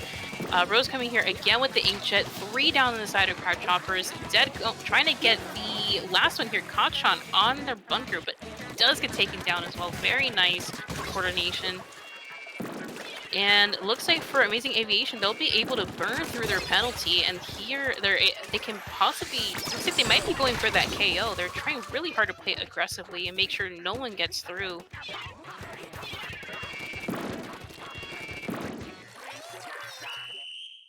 All right, and looks like All that is right, what they yeah. did. They made sure they stayed in the zone and kept it, and it, earned them the KO. So Amazing Aviation taking that Splat Zones match. Yeah, I mean, a lot of it is just getting the penalties, clearing the penalties, and keeping things moving forward. And again, saw some really good flanks going on there. So that was pretty good. That was pretty good. So let's take a look at our next match. It is going to be Rainmaker on Sturgeon Shipyard. So we're back on Sturgeon Shipyard, except this time it is not Splat Zones. So this is one of my favorites, actually. This is one of my absolute favorite combinations because of the variety of routes that you can take with the Rainmaker on this, and they're all viable. And so, if you're pushing the Rainmaker, I find this to be a really good map. And if you're defending it, it's not impossible to defend the 3 routes that most people would take. So I think this is a really good Rainmaker map. I would say it's pretty balanced, and what I like, it's if you compare it to like a map like Mako Mart, it's more wide, even though it's more of like I don't want to call it a narrow map, but it's more lengthy than how it is wide. Yeah, but no, I know what you mean. but it's still big enough, so you feel like you don't get trapped in one of the areas, but you just it's a large map. Um, so you have plenty of time to, or I would say maybe lack of time. You have to, like, the Rainmaker is not easily you can KO it. You have to. I think all routes are pretty long. So when you're pushing the Rainmaker, you do have to be playing very together with your team. If you're defending, you have to be very aware of the objective, because if you're on one side of the map, to get to the other side of the map can take a lot of time. Or in the sense, let's say we push it to that upper area. Sometimes if you're on the bottom, it's almost going to take you a very, very long time to get back up there. So you have to be very smart with your positioning.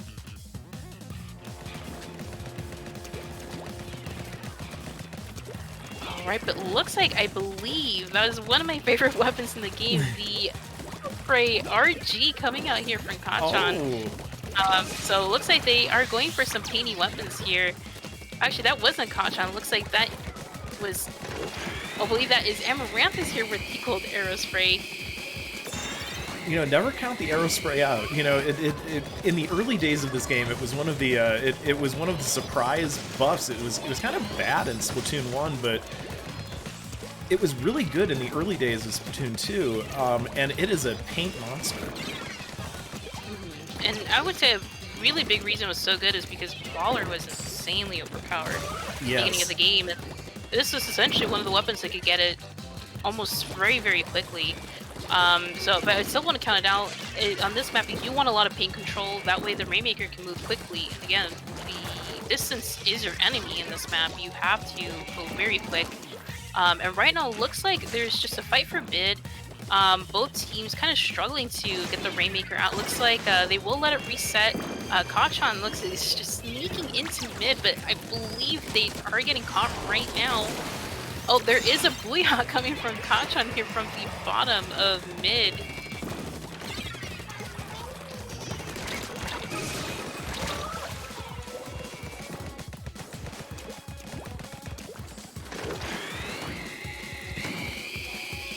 We've got Xenius right now with that ray, kind of holding back the aviation.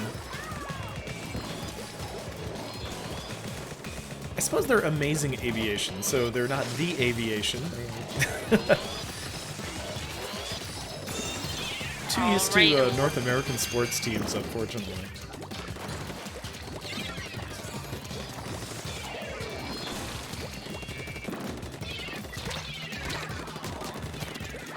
Okay, and looks like they were able to take it here to 61, and which is a decent lead, but not the best.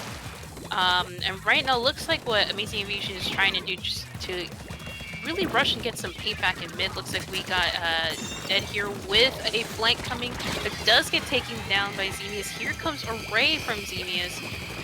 Trying to push members from Amazing Aviation away from the Rainmaker. Unfortunately, it will not be enough. Kanchan is there to try and contest them.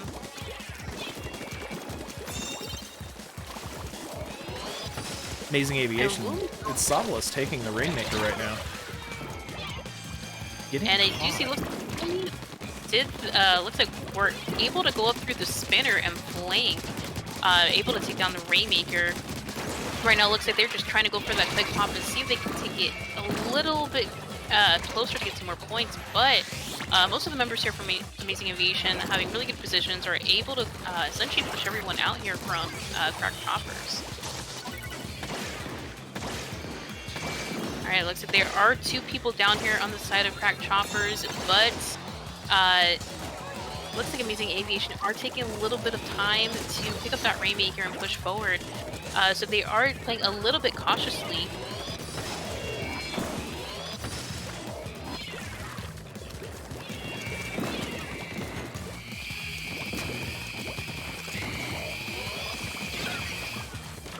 And Array is what takes down the Rainmaker there.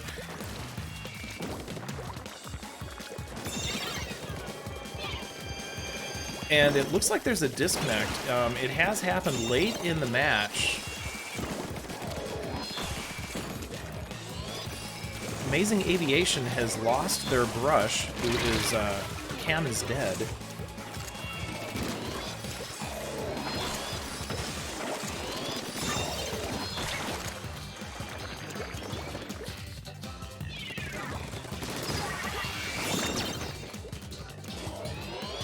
So it looks like it is possible that DC and right now our TOs will be working on it to confirm. But it looks like both teams are continuing to play. Now, even though it is a 3v4, looks like our TOs will just have to be confirmed.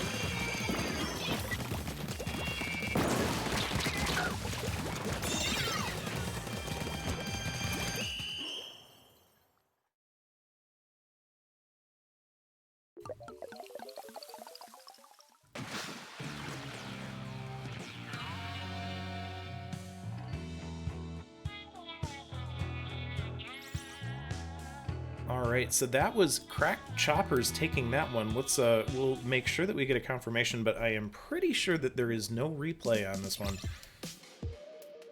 because of when the disconnect occurred. But we'll wait to get a confirmation. Disconnect not approved. It did not stop for 2:30. So yeah, that is going to be we're going to have to wait for Cam to get back in, but that will go to the Cracked Choppers.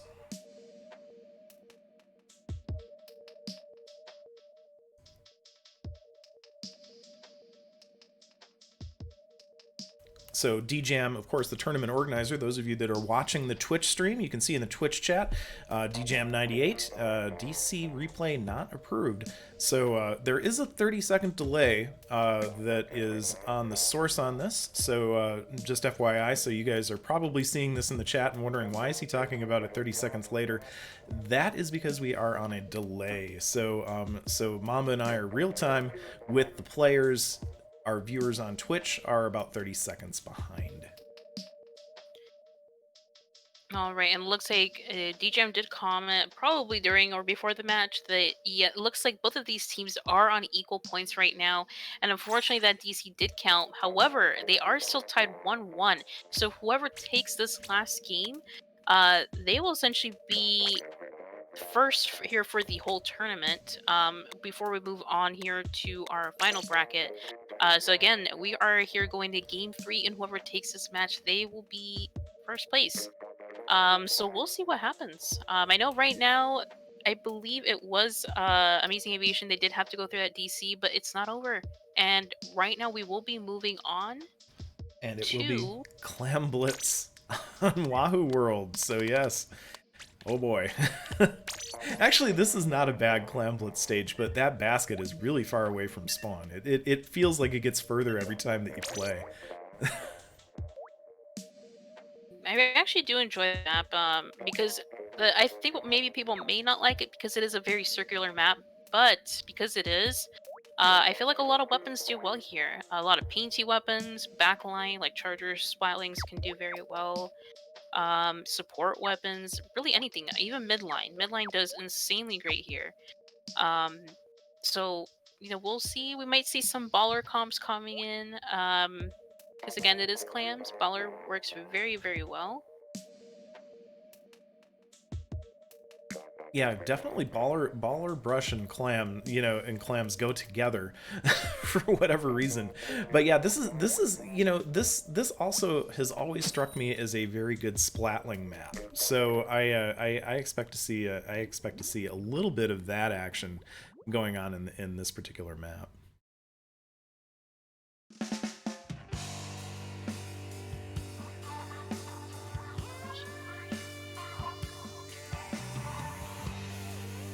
Oh, I I'm feel like feeling like there might be a disconnect here. it's that scary long map animation. Oh, thankfully no one DC'd. However, uh I think we need to keep our eyes open for what might be happening next.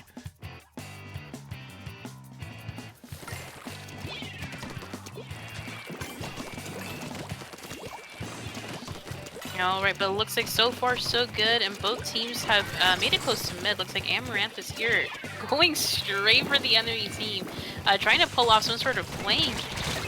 Looks like the permanent brush does go down, and so does Amaranth. So it is a 3v2 right now, with a lot of the control here coming to the cracked choppers. Looks like both teams don't have many clams.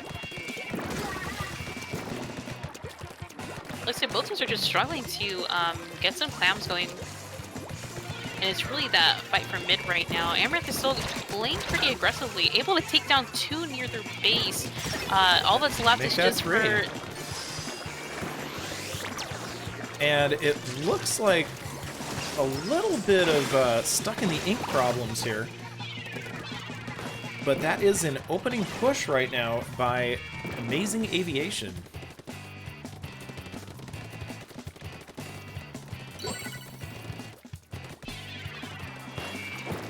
Right, and looks like a very solid push that came here from Amazing Aviation. But it looks like they're not in the clear yet. Amaranth is here, just getting more picks here near their spawn. But the crack choppers were able to stop that push. Right now it's just Rose who now goes down.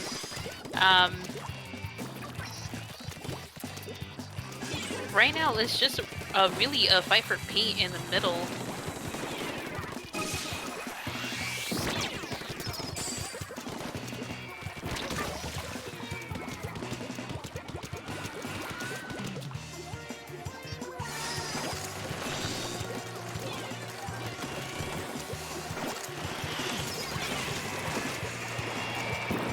Oh, looks like there is a little bit of a miss here for the basket, but a second try does the trick, and they're able to complete it. Sometimes you are able to get that second shot, and it looks like Cam is coming in. I'm seeing a little bit of lag in the match from Cam. Cam was in 2 places at once as we were in the overview, so hopefully there won't be another disconnect.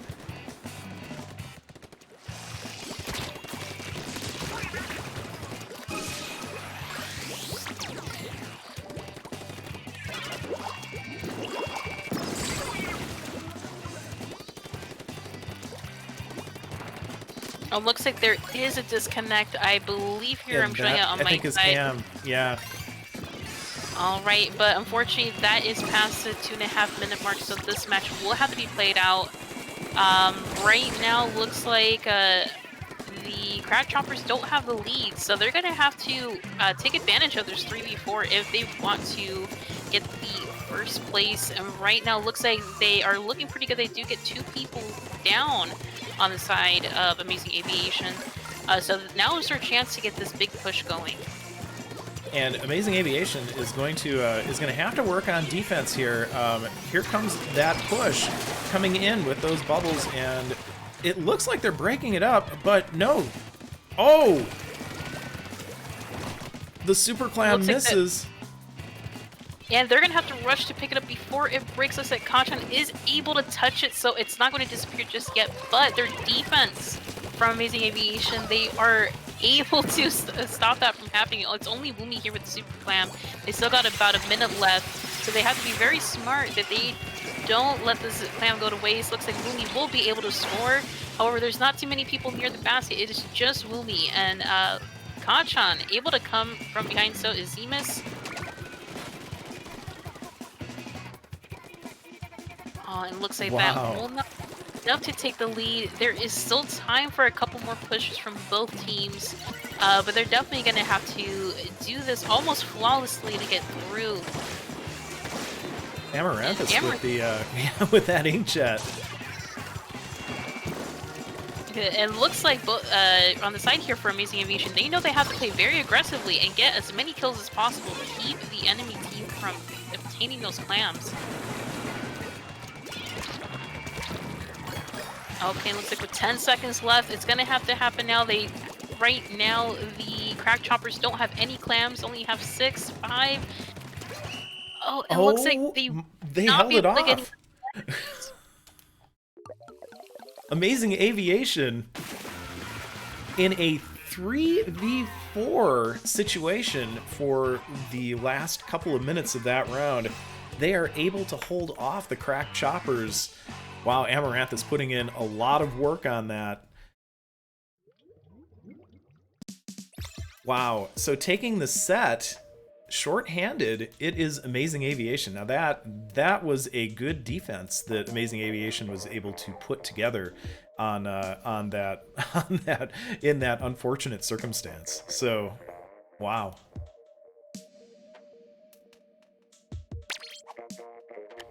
Right, and sometimes it's that adrenaline you get from fighting that 3v4 that you need to keep it going. It looks like that's what they did. They knew that they had to, well, essentially win this, so they wanted to get the full W. They had to get this next match done. So very well played. Very well played, and good effort from both teams. Yeah, absolutely. So that was one heck of a match there. Clam Blitz is one of those things where defense is actually very important, and denying the enemy team clams is actually one of the most effective ways of being able to win those shorthanded battles. I've been in a couple of those before, and if you can get rid of clams or build your own power clams, and it just so that the other team doesn't have access to clams, that is a way to get through that situation, and it makes for a long and stressful game. I'm sure those couple of minutes felt like a couple of hours to Amazing Aviation, but I think it was one heck of a thing to see. Absolutely, and I do know with clams, sometimes they did a great job just like grabbing them, especially once you're put in a tight spot and you have the numbers. What you need to do next in clams is get the clams, and so you essentially need to stop what you're doing and find the objective and get it together, and that takes time. And the Amazing Aviation, they just did such a great job of stalling that and knowing where they were going to go. So it was very, very good on their end. Yeah, absolutely. So that was something else to see. So it looks like we are getting ready for finals, and there will be a brief break coming up. So let's I'm gonna pop up our brackets and see how the other teams have done. See where we're at on those. Are we there yet? Are we there yet? It looks like so we just watched Amazing Aviation take their set 2-1 over the Cracked Choppers. It looks like Dazzled Drifters took their set over Emergency Escape, and we are currently waiting on the reporting from Bubbling Balloons and Floating Feet No, Floating Fleet. Good lord, I was gonna do that eventually. So yeah, we are kind of at that point where we are just waiting for those final results to come in from Floating Fleet and Bubbling Balloons, and then we will be on to the finals. Now, for those of you that are in the Off the Dial server and you see the map list, note that what is labeled as Finals Round 2 is actually Finals Round 1, our semifinal rounds, and Finals Round 1 is actually our Grand Finals round, so just be aware of that. The labels are wrong, but the order is correct, so keep that in mind as you look at the as you look at that map list. So we will be starting out in the semifinals with Splat Zones on Blackbelly Skate Park, just as a FYI to those of you that are looking at the map list.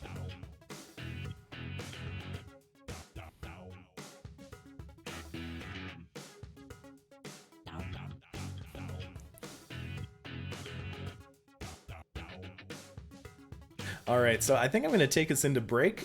So we will be on a brief break as things get finalized for the finals, and we will see you all very soon as we get ready for the semifinals and the final rounds of It's Dangerous to Go Alone, September 2020 edition. We'll be back in just a little bit.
Welcome back, everybody.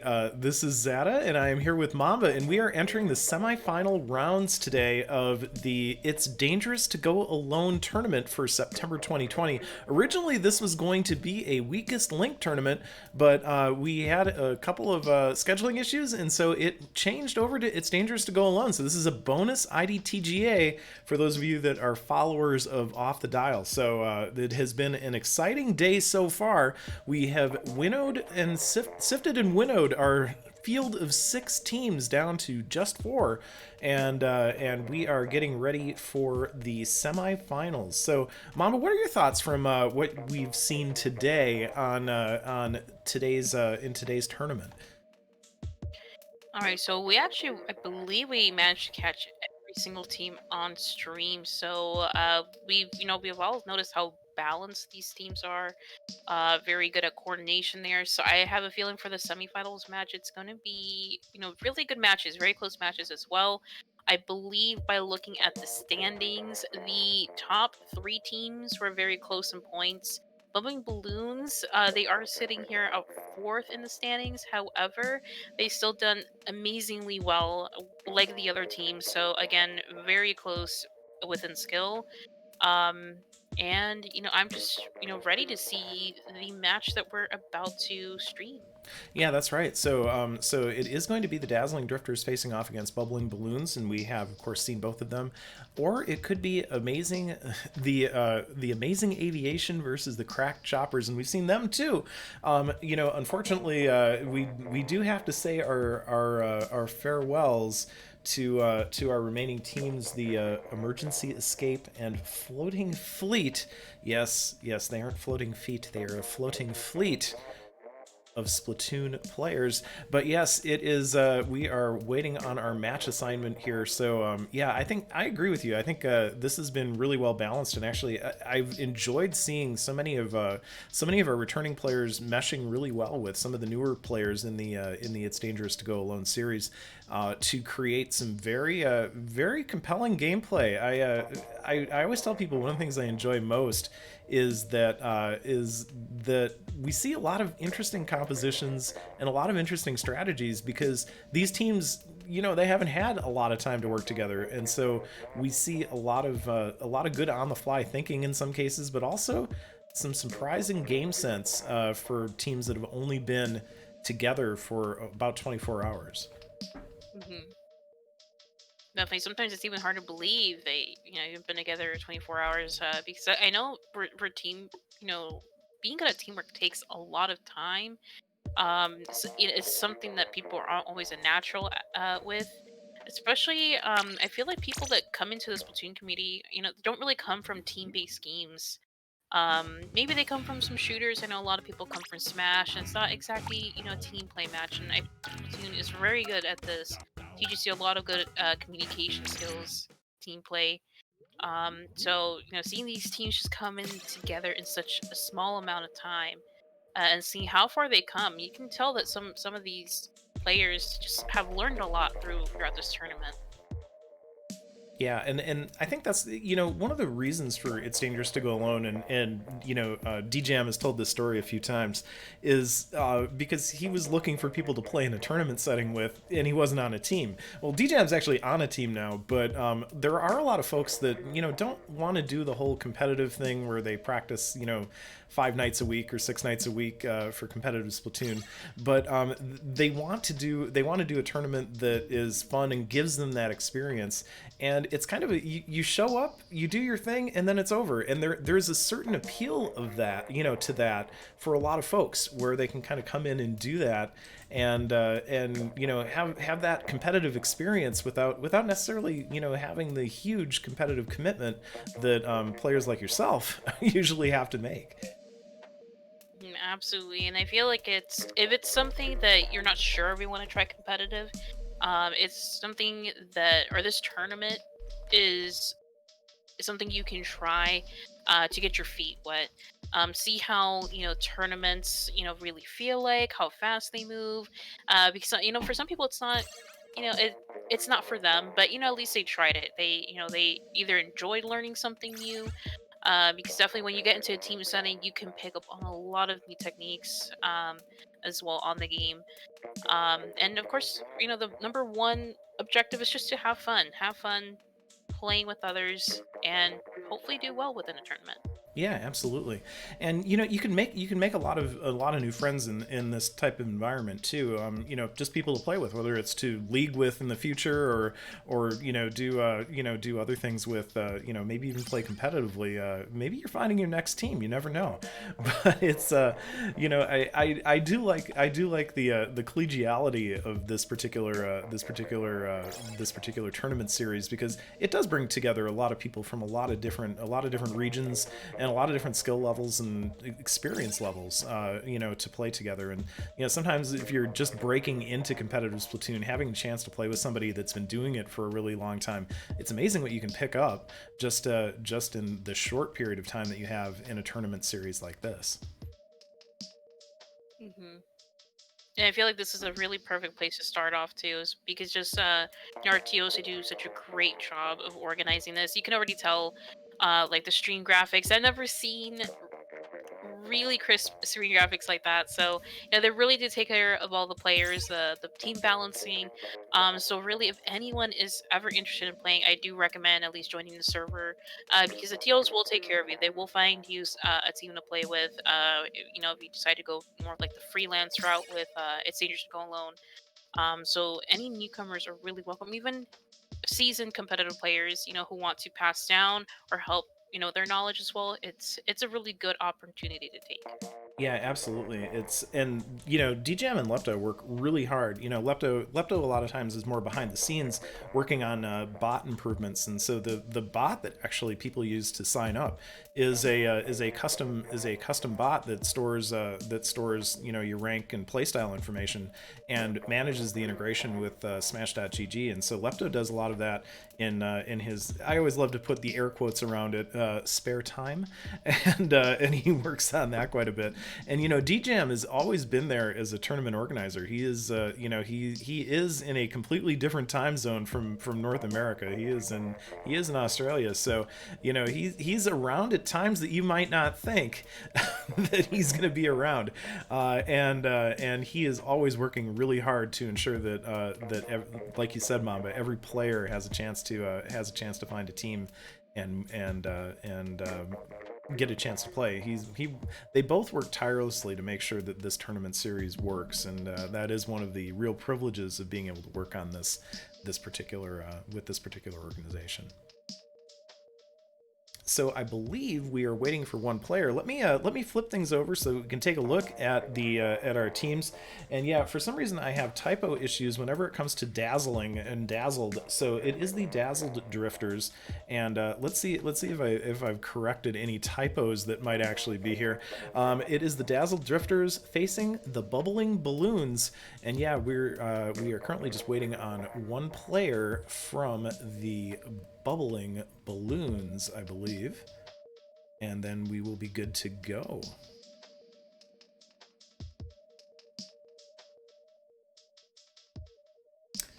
So, no, we won't be starting out with Turf War Random either. That won't be our first map. As we alluded to earlier, right before the break, we will be starting out with Splat Zones on Blackbelly Skate Park. It's that dual zone. Oh boy. You know, this is one of those too where if you can take control of that central tower, you can do some amazing things. But you have to watch. You can see everything that's going on from that central tower, but you can't necessarily defend from every direction the other players can be coming. So that is definitely where we are. That is definitely where we're coming. So yeah, it's this is we're just waiting for one team or one teammate here from the bubbling balloons. I believe it's Jose that we're waiting on, and then we will be ready to get the semifinals started.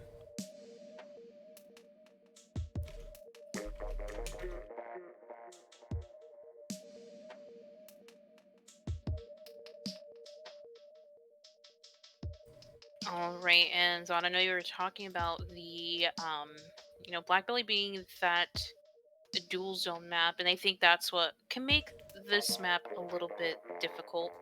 And I feel like a lot of changes that they have made. I believe this has always been a dual zone map. Now that I think about it, since Splatoon 1. Um, so it's can be a little bit difficult getting control because as soon as you take over one zone, the other one gets lost. So it's a really back and forth situation. So a lot of this map, a lot of teams like to play it very aggressively. They like to push up a lot if they have that control. So we might be seeing maybe a lack of longer range weapons just because they don't do as well. Doesn't mean they can't. Some do very very well, but we might be seeing a lot of, I would say frontline weapons. Like I know Kirby has been playing the a lot of rollers today. I can see them definitely using this on this map as well. Um, and it will be, I don't know, it probably will be a really good fight here for both of these teams.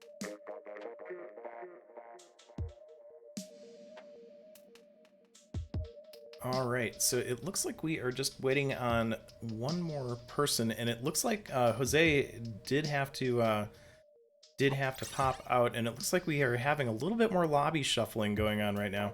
So we'll give a couple of seconds here.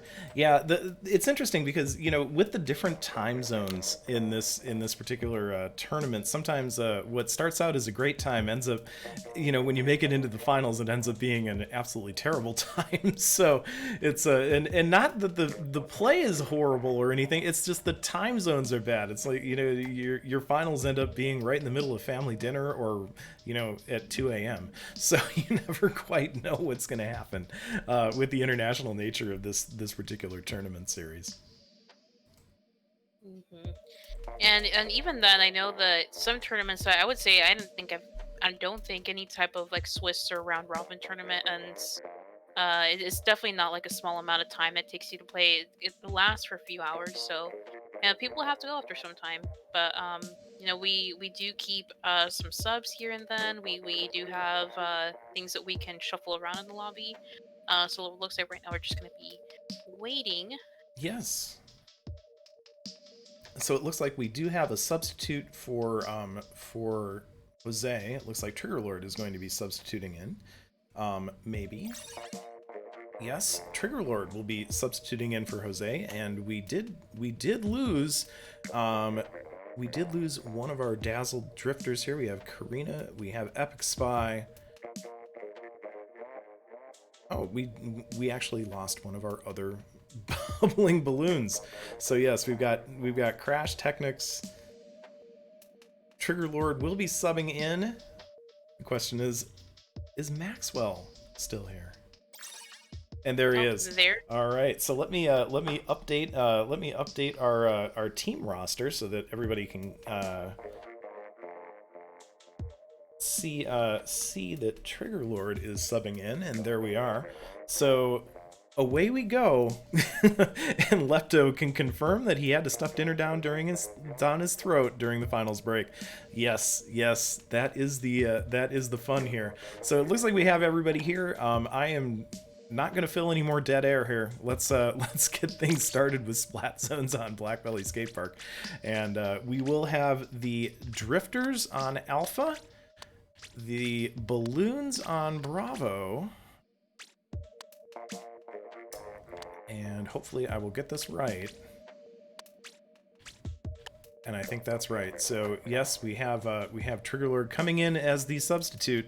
So let's get things going. So Splat Zones on Blackbelly Skate Park.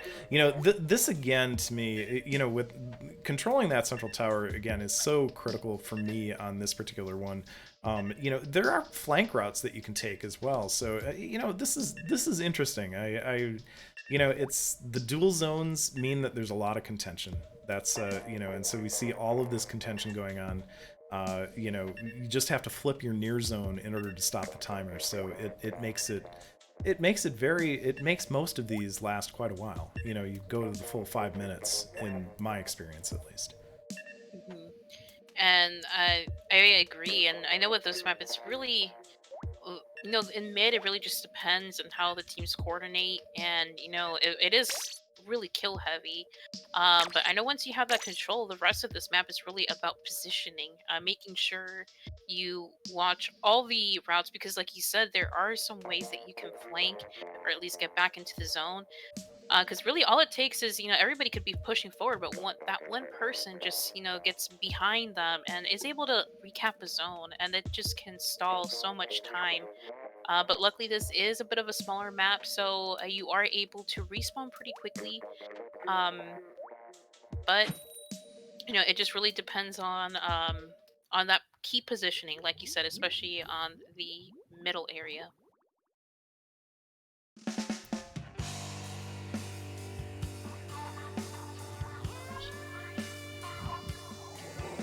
Ooh, I see a Hydra. Yep, I definitely see a Hydra, and that can be a very scary weapon, especially having that key position, like you said, in top mid. But looks like Kirby coming out with their roller, which was very expected. They have done very well throughout this whole tournament with the key roller. However, I do see something different coming from Trigger. They have a Dynamo roller, which is super well on this map as well. Oh yeah. They are able to get a kill here on Karina. Right now, they're just trying to push Mara out of the zone. Mara able to jump out, but right now the control does go through the bubbling balloons. And it looks like missiles are popped out here by both teams, but on the side of bubbling balloon, 3 of them go down. It's just Technics right now, trying to keep the members of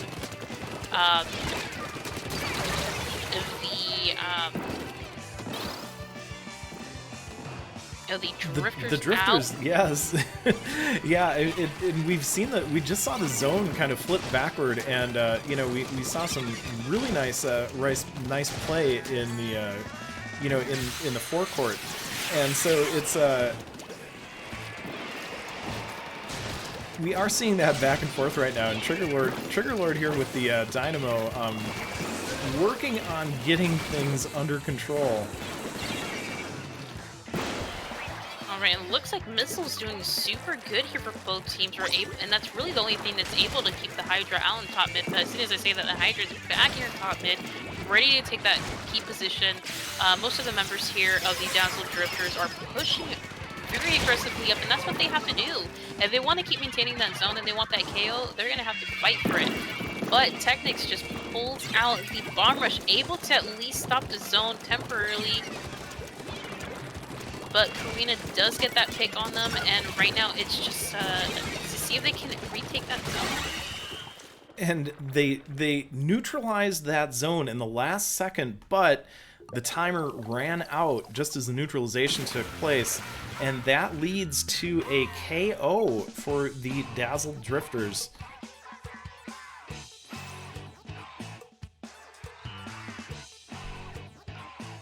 Karina putting in quite a bit of work there as we move forward. So coming up next, this is a best of 3 semifinals, so keep that in mind. We have been doing best of 5, I should say. It's first to 3, best of 5. I am so confused now that everyone is doing the first to 3 thing that I don't know. I feel like it's an unnecessary complication. Rainmaker is up next. Rainmaker is up next, and it is on Starfish main stage. So let's get that all dialed in so that we are ready to go.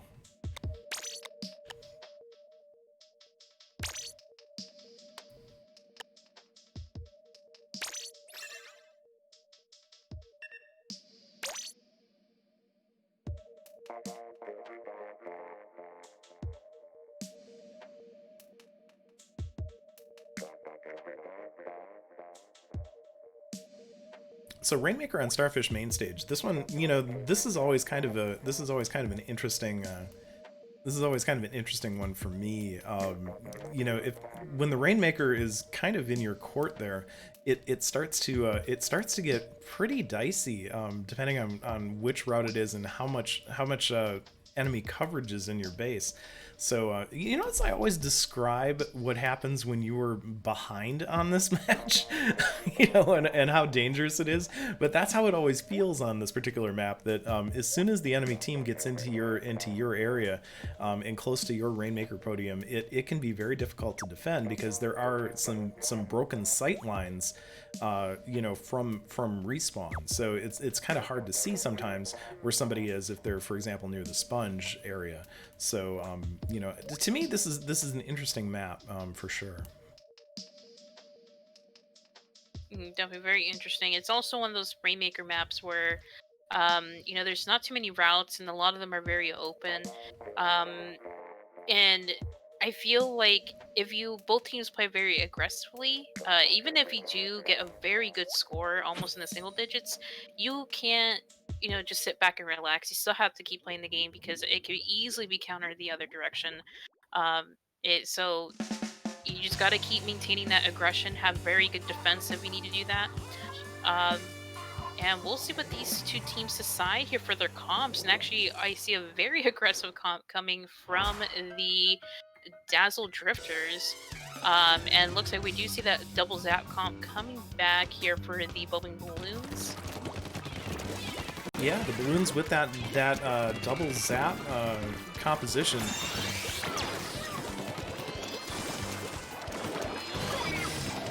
Again, a very paint-heavy way of approaching it, but this Rainmaker in particular really does tend to favor having heavy coverage, as it makes it that much easier to push. And as we're seeing right now, the Drifters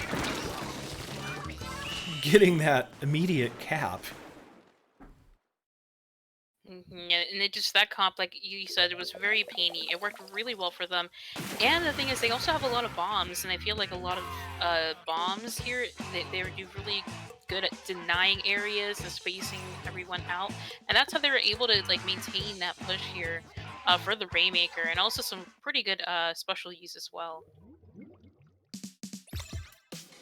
Okay, so that is our second one of our best of 5. So the Dazzle Drifters are ahead 2-0 right now, and that means that we are going to be dialing up Clam Blitz on Snapper Canal. I can actually hear my viewers on my stream complaining right now about this combination. You know, I don't think it's that bad, but a lot of people absolutely hate this. You know, hate Clam Blitz on Snapper Canal. I don't know, what are your thoughts on it, Mamba? Because you know, I'm kind of neutral on it, to be honest. I would say it has slowly become one of my favorite clams maps. I think it just really has to do with like how your comps are, your communication, and really just moving around the map constantly. Because with clams, I guess the reason a lot of people don't like this, it's a very open map, so a lot of mid-range weapons do well. It's if you're frontline, it can be a little bit difficult to push around. And then there's just like really like a more left-right side of the map. So um, you take a lot of risks by flanking because it's a long map and you're losing time. So I can definitely see why this map it might not be the best for everyone, but you know when you learn it, when you play it together, it just as long as you team up and use your specials correctly, you can really get some good pushes going. So we'll see what we see here. You know, there aren't that many special routes that you can take into the clam basket, but I think special usage is really going to be what will shape how this one shakes out. So a bubble blower, booyah bomb, I think are going to really show us you know, what happens on this particular map. I think those two are particularly strong um, in this environment. Mhm. Absolutely, and I think the main issue is that a lot of people just see the basket and they assume the street is really the only option. But you have a lot of different options you can do. You just really got to coordinate with your team and use those specials correctly to gain that paint and to gain that cover um, for you to actually, you know, score. So we'll see. It looks like we do see a Squiffer on the Ooh. side here for the Dazzle Drifters. We also see a lot of long range and mid range weapons here for the building balloons, which typically do pretty well here. and I believe that is also a bamboo. And not just any bamboo, it is an MPU bamboo, so it is Ooh. deadly. Yes, yes. One of the most terrifying things. You step in the ink for a half a second, and it's a one-shot kill with that bamboo. And already 3 going down on the side of the Dazzle Drifters, and looks like for the bubbling balloons are just getting set up. They do have only 8 clams. They are about to get a few more here.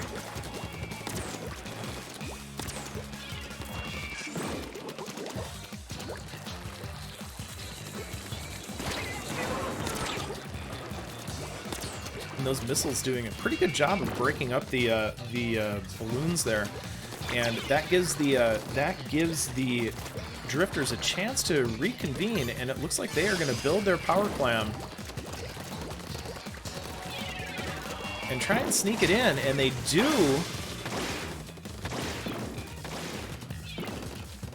They are able to get that one in. And they are able to keep the members here of the bubbling balloons out. And that's what you want to do. You really want to maintain this position as much as you can. But right now it looks like they are a little bit lacking in clams. They are trying to rush up as much as possible, get some more in. But looks like they only have about... looks like they are almost out again. So right now it's just a Swiffer. Just a Swiffer here to maintain that control. Kirby using that curling bomb to just move in there and get some more clams in. But that might be the end of the push. Mara just isn't able to get enough meat there to score some more. And 47 looking pretty good here for the Dazzle Drifters. But again, it's still very winnable here for the bubbling balloons. Yeah, absolutely. I mean, the drifters were able to hold that basket open for a really long time, and that's what you have to do in this particular mode, and especially on this map, to give yourself a chance to score, especially when those clams aren't spawning where you want them to.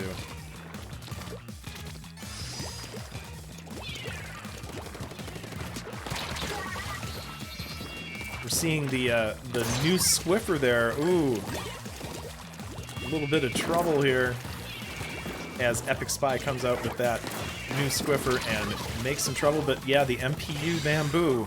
No, the Glugas.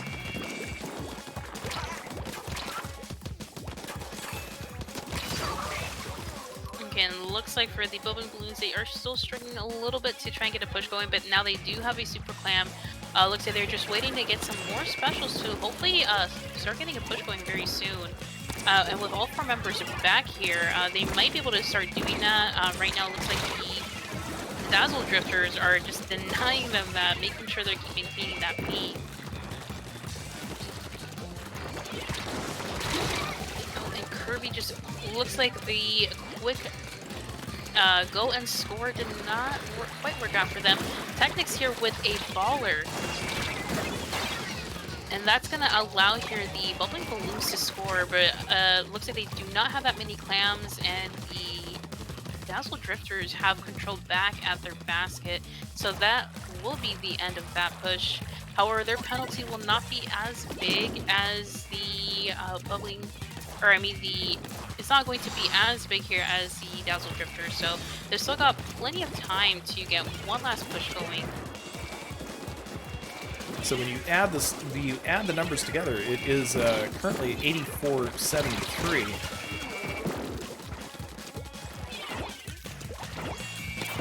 Which gives you an idea of how many clams are needed to get to a knockout.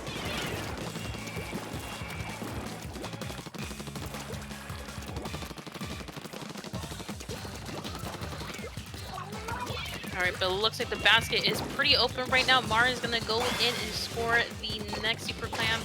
And that's going to bring the score down a little bit here to 44.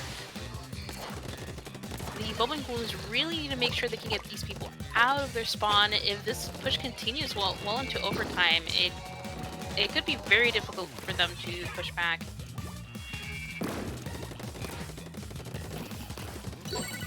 So the balloons are clearing things out, so... Ooh! And oh no! The baller strap... That was unfortunate, and we are seeing some deadly sniping going on right now.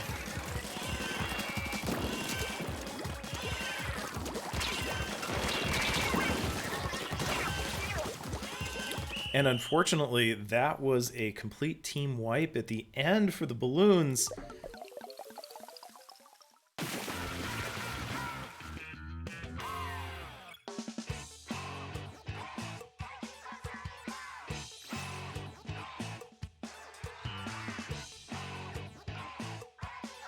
With a score of 3-0, the Dazzled Drifters have completed the semifinals. So it is a best of 5. That was a 3-0 score.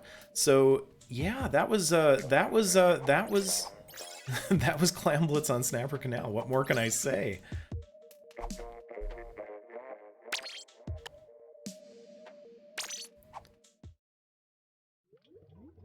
So yes, the crowd falls silent, as they say, as the Dazzled Drifters move on into the final round, defeating the Bubbling Balloons in a score of 3-0. Yes, it is always Clam Blitz. That's where the trouble can come in to play. So, what did you think, Mamba? What did you think? What did you think of this set?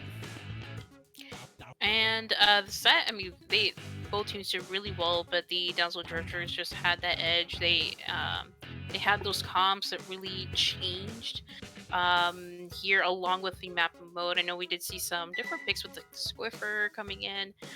So you just very, very well played. And I think they're pretty happy moving on here to the finals. Yeah, I think I think it was they were some pretty good matches. So I think we are gonna see some good.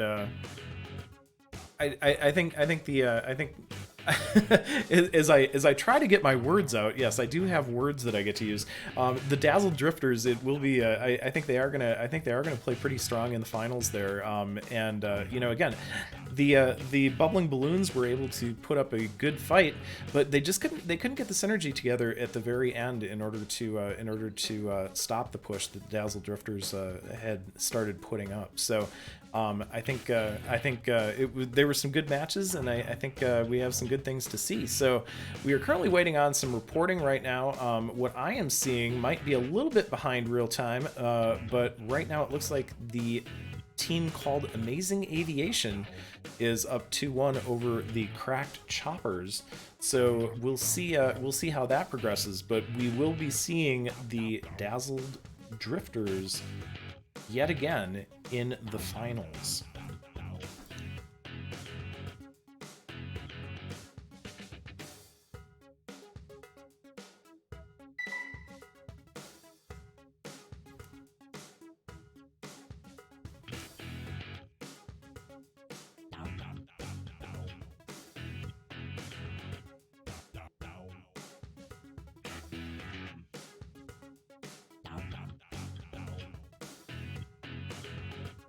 All right, and looks like I'm looking here through the previous Swiss rounds, and I don't believe that the Dazzled Drifters have had an opportunity to go up against I believe some of these teams that might be showing up here in the finals.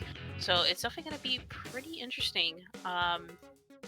I know right now with the semifinals bracket here for the other team, Amazing Aviation is up to 1 against the Crack Choppers.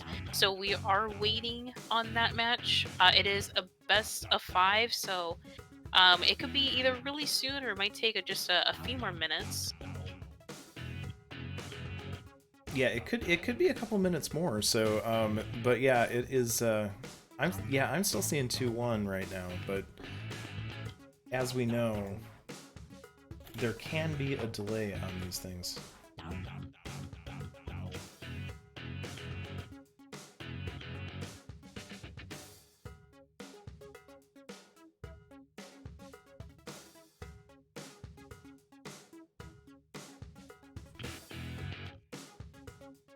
So coming up in the finals, so as we move into the finals, it is going to again be a best of 5 in the finals. So what we're going to see is we will see tower control on Muscle Forge, splat zones on Schellendorf. Thank you, Sendu. Um, Rainmaker on Anchovy Games, and then we could also see Clamblitz on the Reef, as well as tower control on Piranha Pit. I actually like tower control on Piranha Pit, although that is again one of those maps where if the tower gets away from you, it moves really fast at the very end. So it's you know, we'll see if we see that, but certainly we have some good stuff coming up. We are at about 3 hours into the tournament today. We do expect that this tournament usually takes about 4 hours. So stick with us as we wait for things to wrap up. I don't think it looks like we do have final results. It looks like Amazing Aviation has managed to take their set 3-1 over the Cracked Choppers. So Dazzled Drifters and Amazing Aviation are going to be moving on to the finals. Right, and I believe I did mention before that these two teams, they actually have not fought each other in Swiss. So this will be very new. Both of these teams have been doing very, very well throughout the whole tournament. So I mean, I don't know what is to come, Zada. Yeah, this will definitely be interesting. Let me make the room here, and you know, I think there might be a substitution coming in as well, so we'll have to double check our substitutions. So it's always a little bit there's always a little bit of stuff going on the fly at the very end. And that is certainly no exception today. So room is coming up. I will get Mamba the password right now.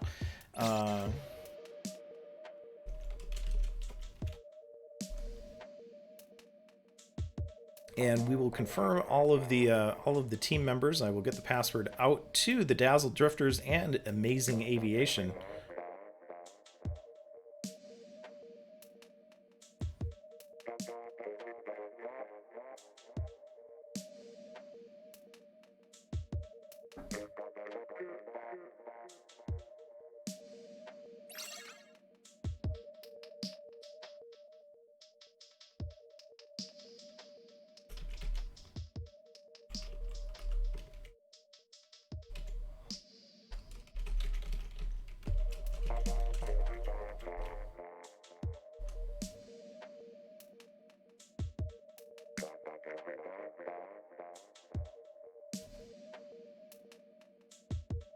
All right, so passwords have been whispered, so we are just waiting for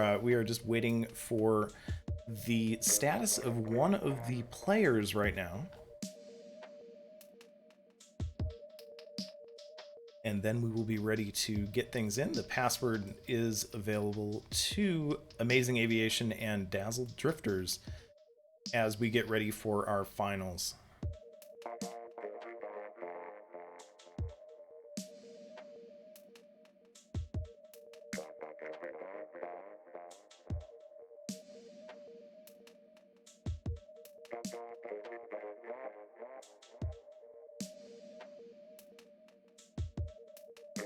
So DJM in the chat from 3 minutes ago confirming confirming that Dazzled Drifters has not played against Amazing Aviation. So yeah, I think this will be new. This will be new for both of the teams, which I think is going to be pretty exciting in a lot of ways. So it's always fun to see some new things going on.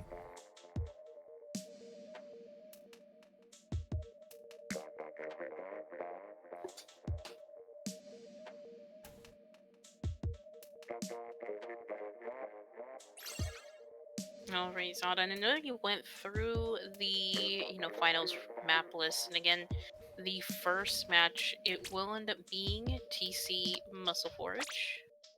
That trench.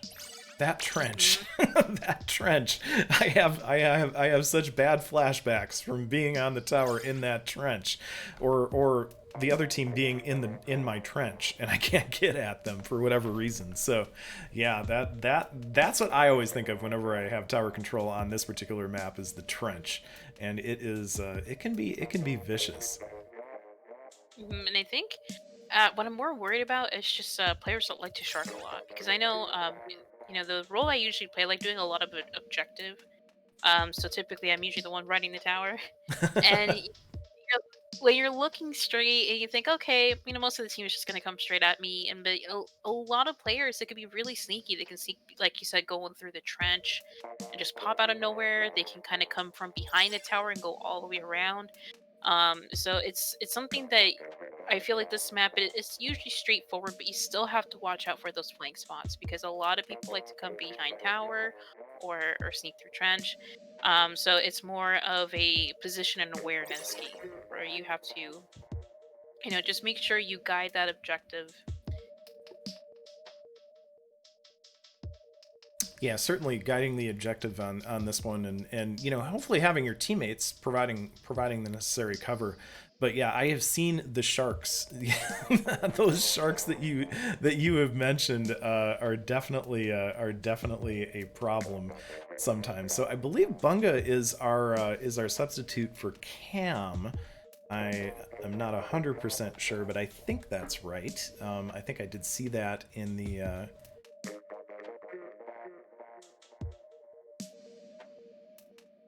the appropriate areas. So yes, it looks like Bunga is our substitute. So let me bring up Bunga, and it looks like everybody's here. It's like Smash Ultimate. Everyone is here, so it looks like we've got everyone here. So I think we are ready to get the grand final started. Everybody, make some noise for your favorite team. Do you like the Dazzled Drifters or do you like Amazing Aviation? Are you gonna drift or are you gonna fly? It sounds like I feel like it's going to be another Fast and Furious movie coming out right now. So we'll find we'll find out what happens next. So tower control on Muscle Forge Fitness. Let's get this all dialed in. So of course on Spectate it is me and Mamba. On Team Alpha it is the Dazzled Drifters. Let's see if I can get this right. That's always the question. And then on Team Bravo, yes, it is Amazing Aviation. If I can actually do this right, I think we're good to go. I think we are. Let's do it. Yeah, that final check. Here we go. Yeah, I'm sure the players will let me know if I get it wrong, but yeah. But yes, Stu the Announcer, welcome to Stu the Announcer in the chat. Yes, yes, it is what they said in Smash Ultimate. Everyone is here.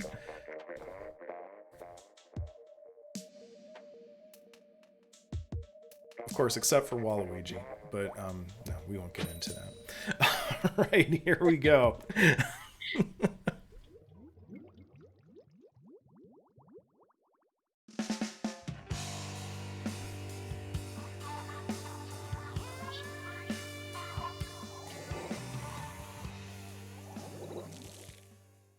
All right, and looks like we got a little bit of different weapon comps coming in here. So we see Kirby back with a roller, which honestly can be so good here. But as soon as I see it, Kirby does go down to mid, but Amarantha is just going super aggressive with the D-Tech, but Karina getting them as well. So it looks like it will be a battle of the shots. And right now it's still a battle here for mid, so both teams don't really have that many specials going right now. It looks like Karina is reaching their missiles, but do get taken down as soon as they are used.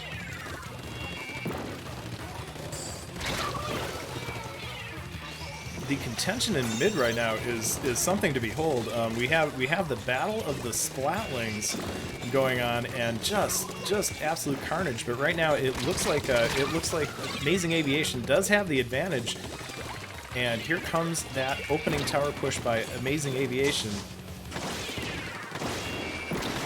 All right, and here's where it does get tricky for the Dazzle Drifters, they do have to make sure maybe if they can decide to go behind tower that they have a clear path. But right now looks like Amazing Aviation knew where they were going to push from, and they took positions here to contest them. So right now things are looking really good for Amazing Aviation. Right now Amaranthus is the only one pushing up here to try and contest them. But oh, there is a like disconnect. There is a disconnect, so it looks like they lost Mara. So the teams are going for the disconnect rule cap. We'll find out if we're going to play this again very shortly. We will let the tournament organizers weigh in on this. The disconnect happened pretty early, within the first 2.5 minutes.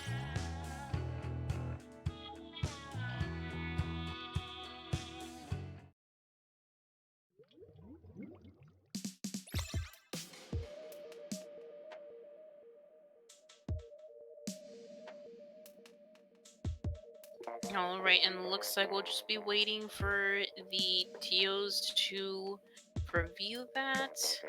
And it's not completely uncommon to have DC, so it's something that we will experience a lot, even in Grand Final. And the DC has been approved, which means the replay has been approved. We don't approve of disconnecting, but we do approve of replaying the match. So we will replay Tower Control on Muscle Forge. Remember, you must play the same gear, same weapons. No comp changes are allowed, according to the disconnect rules. At least that's what I read last time. Although I'll admit, I forgot to read the rules before the start of this tournament. They do change every once in a while. It's not super common, but every once in a while they change. They're more structural changes that we see.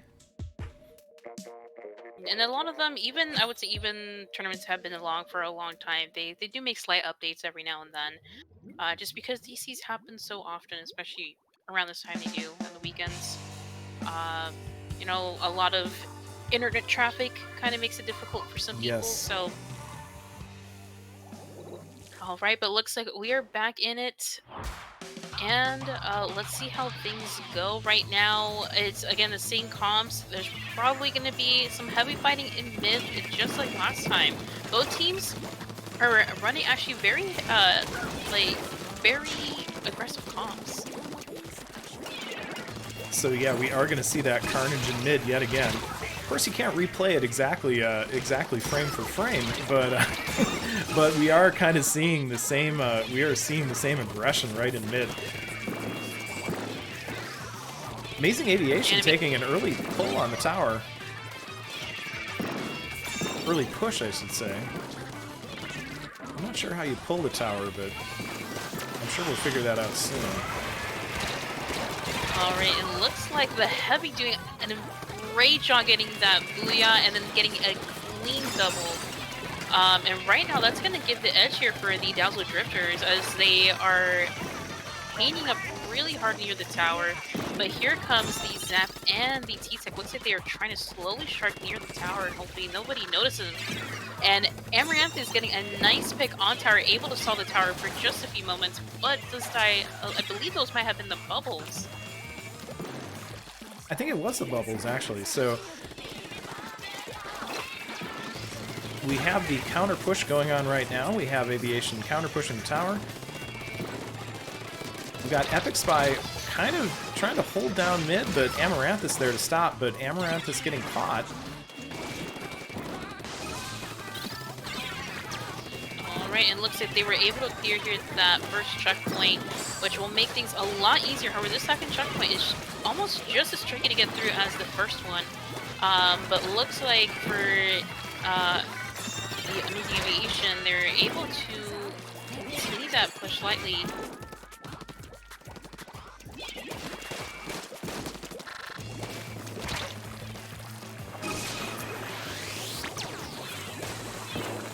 Alright, it looks like that will be almost the end of the push here for Amazing Aviation. However, the score is still not super low, so we aren't even halfway through. The timer has a lot of time left on it, so I think you know, neither team has managed to clear that first checkpoint. Or actually, no, I take that back. The second checkpoint is still in play for both teams. So it's certainly anyone's match right now. Although it's looking like the opportune time for the Drifters to push. And looks like right now the Amazing Aviation, they're kind of getting set up here back in mid. They're able to come around the tower and get a couple picks, but the tower's still going. And if they can actually stick on this tower without the There notice, is the lead change. Yep, they Mara able to stick on the tower just long enough to get that lead change. Meanwhile, Epic Spy clearing the checkpoint.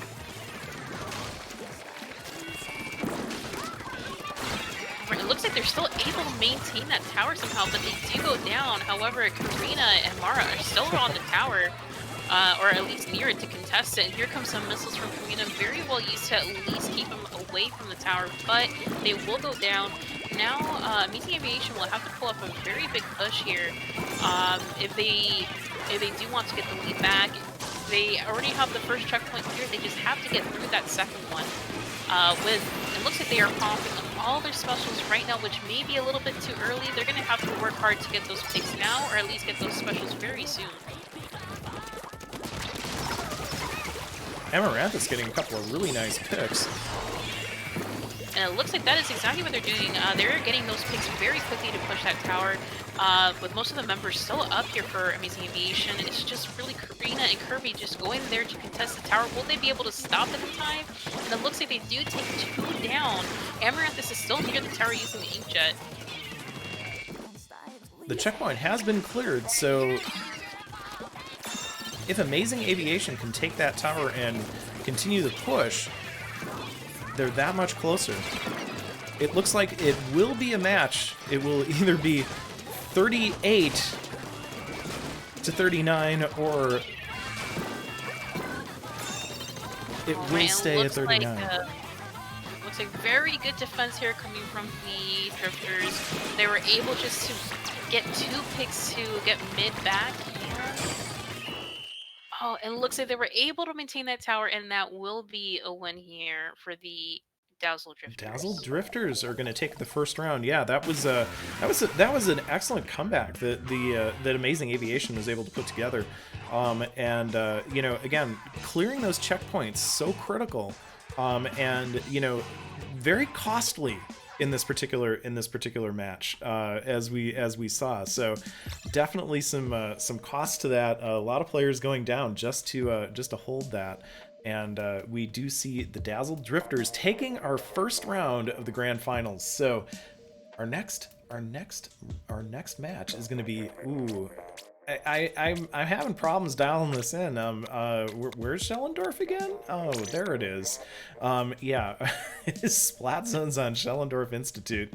So yeah, this is a chance to come back again. Splat Zones, I think we're gonna see that Dynamo again. I think Dynamo Roller is actually pretty good on this one.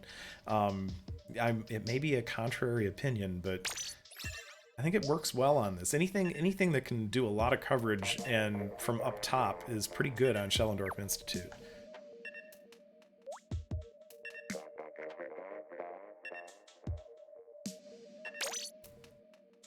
And I would say I feel like even though I sort of, and I will say sort of, I do sort of enjoy Schellendorf Institute. I think Spot Zones might be my least favorite one because it could be. I feel like because it is zones, you do have to win a lot of your engagements, or at least team up with your teammates to win those engagements.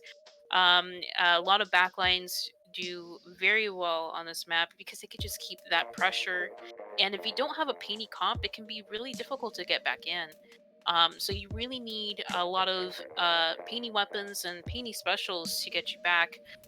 So I feel like this could be more like a favorable comp or weapon comp map. Um, but you know, we'll see. We do see. It looks like both teams do have somewhat of a lot of painty weapons. I believe I'm not quite sure here for the Dazzle Drifters, but I do know that the Amazing Aviation they do have some backlines. So we'll see what they decide to choose. Yeah, definitely. Not my favorite map, but certainly can result in some really entertaining battles. So let's see what happens here. We have the Dazzled Drifters facing off against Amazing Aviation. Okay, and looks like we do have a heavy coming back. Or actually not coming back. Looks like Rose will be on the heavy, which I believe that is a weapon that they do need. And we have a Hydra coming for the Drifters. Yes, the Drifters with the Hydra. I don't see the Dynamo, but you know the Hydra is very good on this map. I definitely think that the Hydra is a great weapon. But we do see that Kensa roller as well. So that's actually the Kensa Splat roller is actually pretty good too for laying down some coverage. So I think I like the Drifters paint comp. Although, you know, Tri-Slosher is really good at painting too. Actually, they both have decent paint comps. What am I talking about here? And I will say, I know with rollers can do very well, but they will need that paint.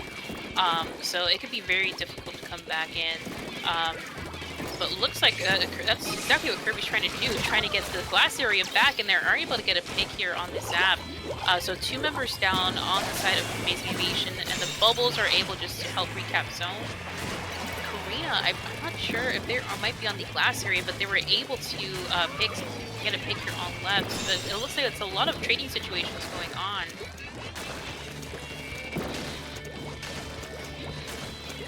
Kirby working really hard here to keep the zone covered.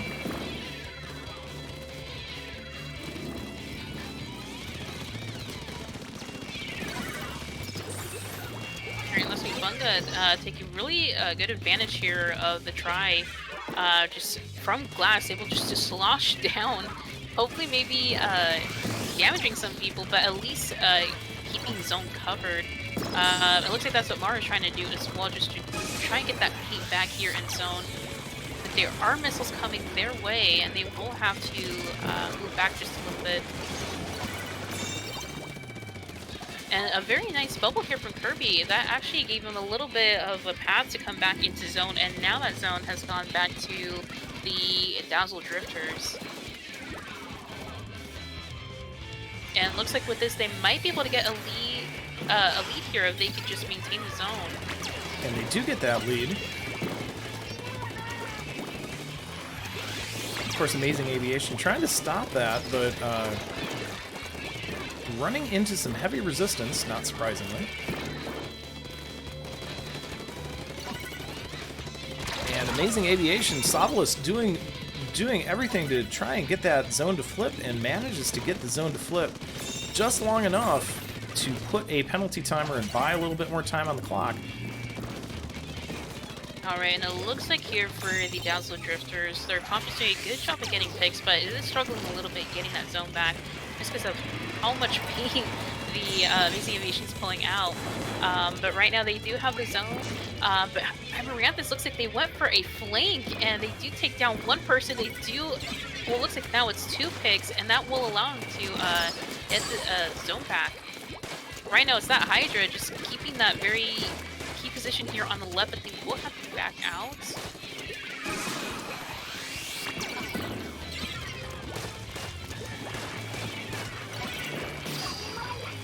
Alright, it looks like there's some more flanks going on here by Amaranthus. There's 2 that go down here from the Dazzle Drifters. And that penalty here for the Amazing Aviation, it just keeps ticking down. So right now they are looking really good right now. If they can maintain the zone, they can get the lead here in no time. Right now, they just need to keep pushing up and see if they can try and take down those key players here from the Drifters. And it looks like they are on course to be able to take that lead, and they do right as they lose control. They get it to 29, and with that 30 tick penalty, and they take it back. So yeah, this is back and forth, heavy contention right now. Sobolus getting caught though in the crosshairs of the Hydra, played by Epic Spy. Alright, Kirby forced to use their bubbles, but they're able to use that to recap zone. Right now, they do have an armor here for the side of Amazing Aviation. They're going to use all their specials right now to see if they can get some really good picks But right now, all they know is that they do know that all they have to do is just to keep paint on the zone, so they're not exactly engaging here on the members of the Drifters. But let's see how long they're able to contest that zone. All right, it looks like Wow. amazing aviation. Oh my, amazing aviation. Holy cow. They are able to maintain control of that zone. And yeah, that is a tight margin right there. 30-29, I think it was. My math might not be that good, but yeah, that was something else. So amazing aviation able to tie things up so that we are at 1-1. That All was, right, and if you notice, yeah, go ahead, go ahead, go ahead. the special count here for both teams is very high, so both teams are painting so much at the very end. Yeah, the paint, you could see the back and forth happening all throughout the match, and it was pretty fun to watch. From a spectator standpoint, I can imagine how stressful it was, though, from the standpoint of, of the players. And again, seeing that roller work too, and the popping bubbles, that was that saved that zone and flipped that zone so many times. It was pretty impressive. So Rainmaker on Anchovy Games is our next match. Let's see what happens here. So yeah, again, this is kind of a holdover from Splatoon 1, a returning map from Splatoon 1, but it is different. Anchovy Games is a bit different from the Splatoon 1 version. It's bigger in Splatoon 2. At least it feels a lot bigger, and there are definitely some definitely some fun plays to be made in Rainmaker on this map. Very fun plays. And I feel like there's a lot of different routes that you can take. I'm not sure if everybody here in the chat has watched what would be the most recent Inkling Open, but there's a little bit infamous, infamous stalling strategy that was used where you go on the fan and just if you have the lead, try and keep it there. So a lot of people have been trying that ever since then. So a lot of things can happen with this map and how where you take the Rainmaker.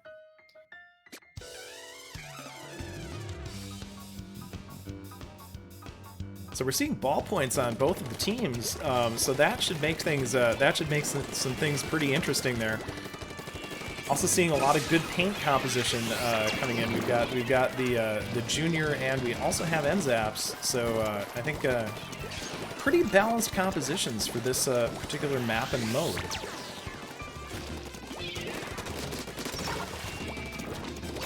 Alright, it looks like they are 2 down on the side of the Drifters.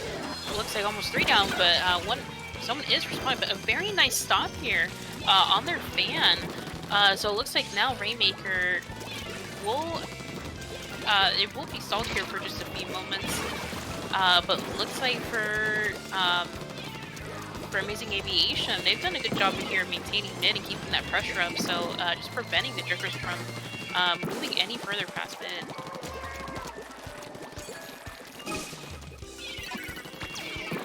So the Rainmaker does reset, and that kind of gets things back to the start. You can see the battle for coverage right now in mid, which is exactly what we would expect.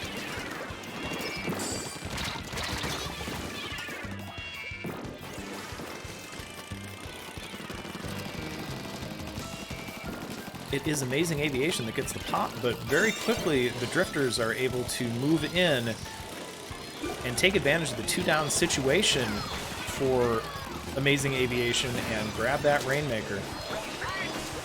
Alright, and Mar, I believe, got a very nice pick here with the Rainmaker, was able just to slide it in just in time. And they're ballpoint doing a very good job just pressuring the street.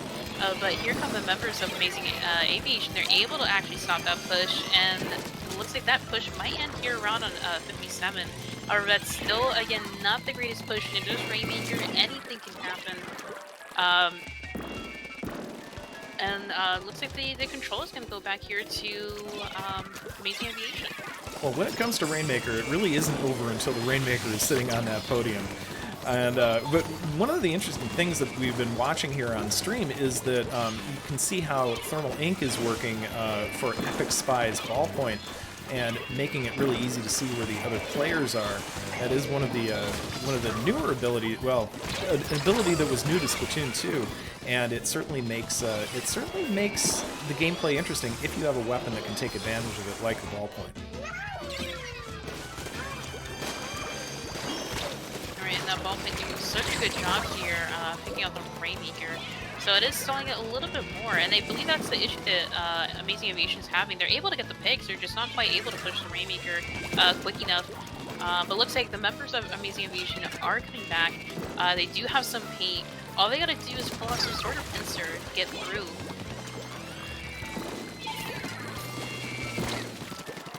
And looks like there are some specials here coming on and ready here for Amazing Aviation. They got an armor ready. I think that has been popped.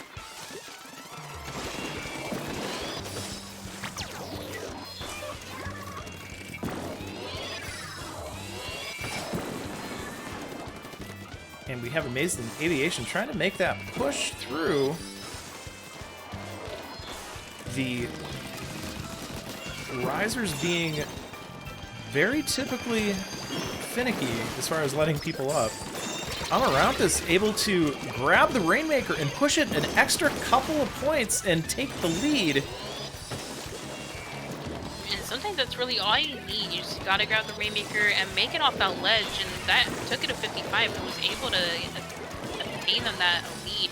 There is about less than a minute left, so for the Drifters, they really do have to make this push happen very soon.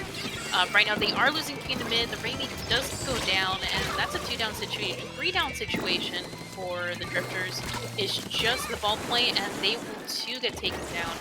And that leaves what I call free real estate here for Amazing Aviation. They are able to push up into the street. They are very capitalizing. quickly, and Rose getting those extra points there.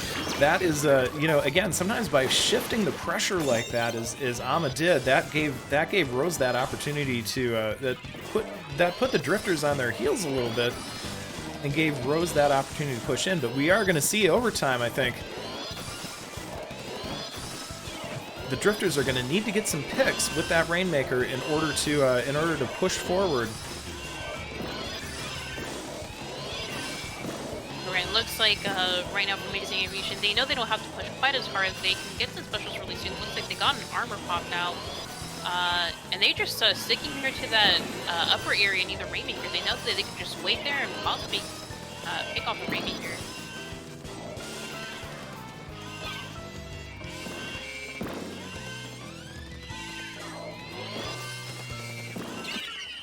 Oh, and Ama, it looks like, was able to stop the Rainmaker at the very end. So in a very tense match, we see Amazing Aviation take round 3.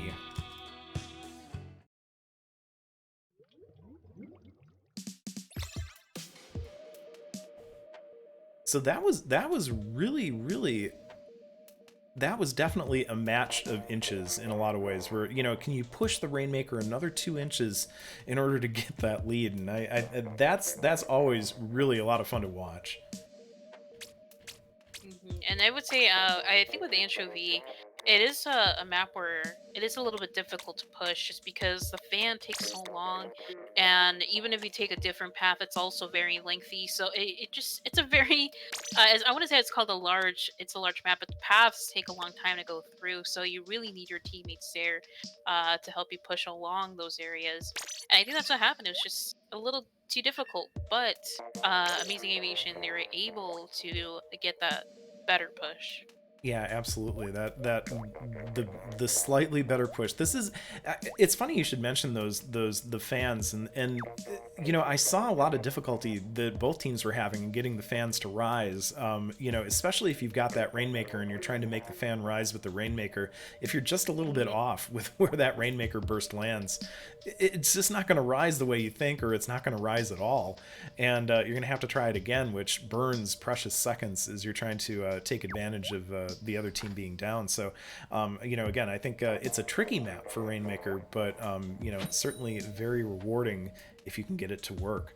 So, yes, I've avoided talking about Clam Blitz on the Reef, but that is what is coming up next for our fourth match of this of the grand finals for It's Dangerous to Go Alone September 2020 edition. All right, and I believe this is one of the favored clams maps that people like. I think the toughest part about this map is not necessarily the amount of picks you can get, is more when you get those picks, do you have those clams ready? Because it's spread out so between around the map, and it's a little bit of a smaller map, but because it's so small, the enemy team can respawn so quickly, and you could lose your window for that push. So really, it still takes quite a bit of coordination. It looks like right now there are 2 down on the side of the Drifters and 1 down for Amazing Aviation. But again, right now they do have the picks, they just don't have the clams. They do have 16 clams up ready here for Aviation, but they don't have a super clam yet.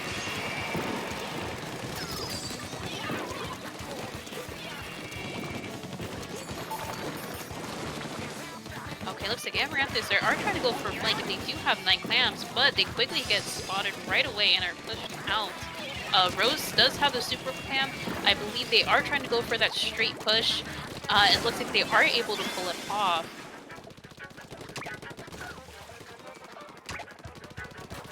And yeah, it's very short-handed right now for Amazing Aviation, but they are doing their best to try to keep that basket open. But I think that's going to be the end of this very, very short push.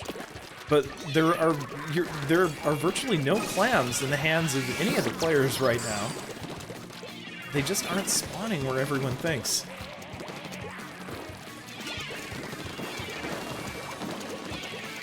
And it looks like there are 17 clams here for Amazing Aviation, so it's pretty difficult for the Drifters to find any clams right now. I don't see any clam spawns myself. And right now, it's just a battle for mid at this point, without even trying to get the clams.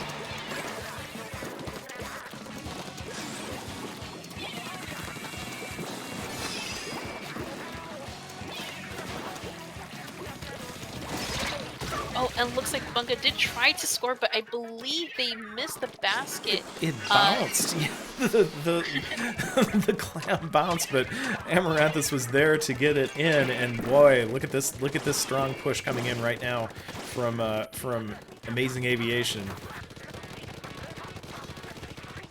Epic Spy using that Hydra to get rid of the enemy team that is too close to the basket.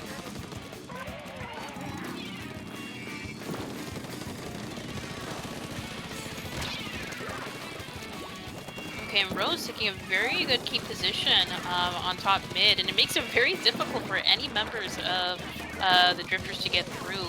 And right now, with all the speed control that they have, they've been having a pretty swole time just maintaining their positions. But right now, some missiles do go out here from the Drifters. They're able to scramble the members of Amazing Aviation.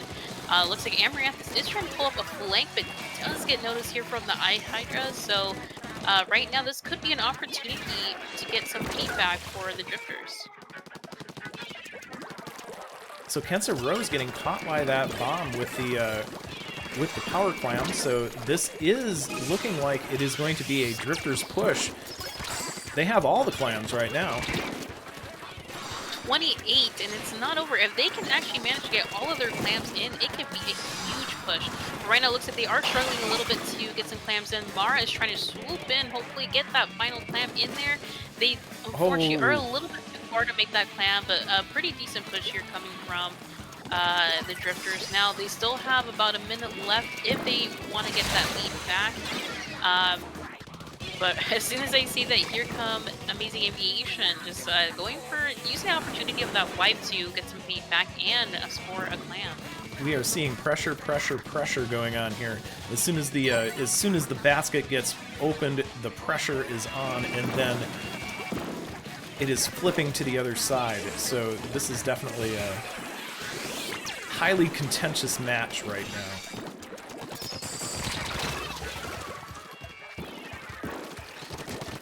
All right, it looks like we are getting some people down here from Amazing Aviation. We are getting some specials really soon here from the Drifters as well, so this could be close. Kirby here with the Inkjet, however, Kirby is the one that does have The power clam. but they are able to get a pick, and that could Mara opens the basket.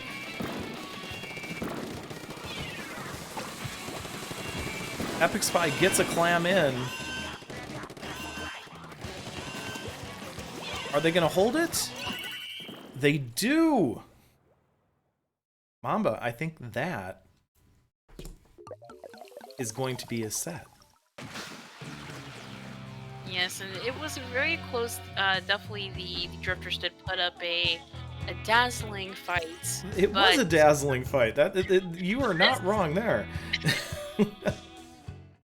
But this one will go to the Amazing Aviation, just flying through this map essentially and scoring as much as possible. Very aggressive play, and you know they did definitely deserve the W for today. Yeah, Amazing Aviation definitely putting in a lot of work there.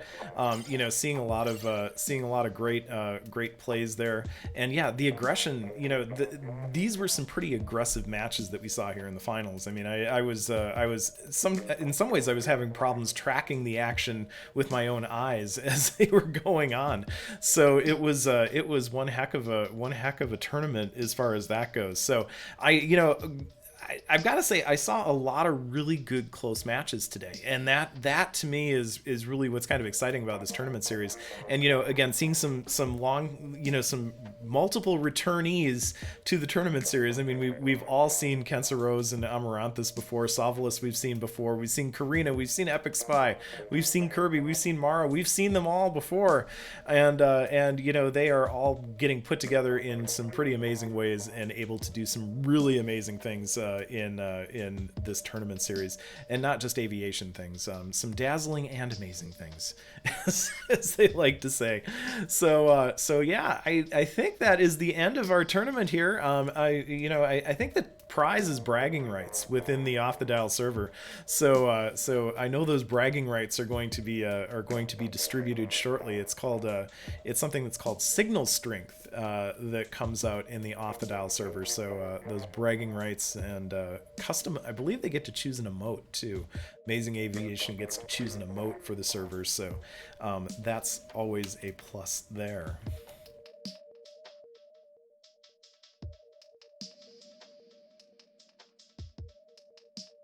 So Mamba, any final thoughts? I mean, I think it was just a really good tournament throughout. Very close games, I would say, even from all the ones that we streamed today. So I would like to thank everyone for participating. You know, it's a really good tournament. I do recommend anyone who, whether you can't really find a team right now, but you still want to play, in a tournament that's well run and well organized. I definitely recommend this one. It's so well put together here from our TOs. So I'm just really happy that everybody did so well. And honestly, even though we did have some DCs here and there, I'm pretty happy. I know that they've been a lot better than previous tournaments.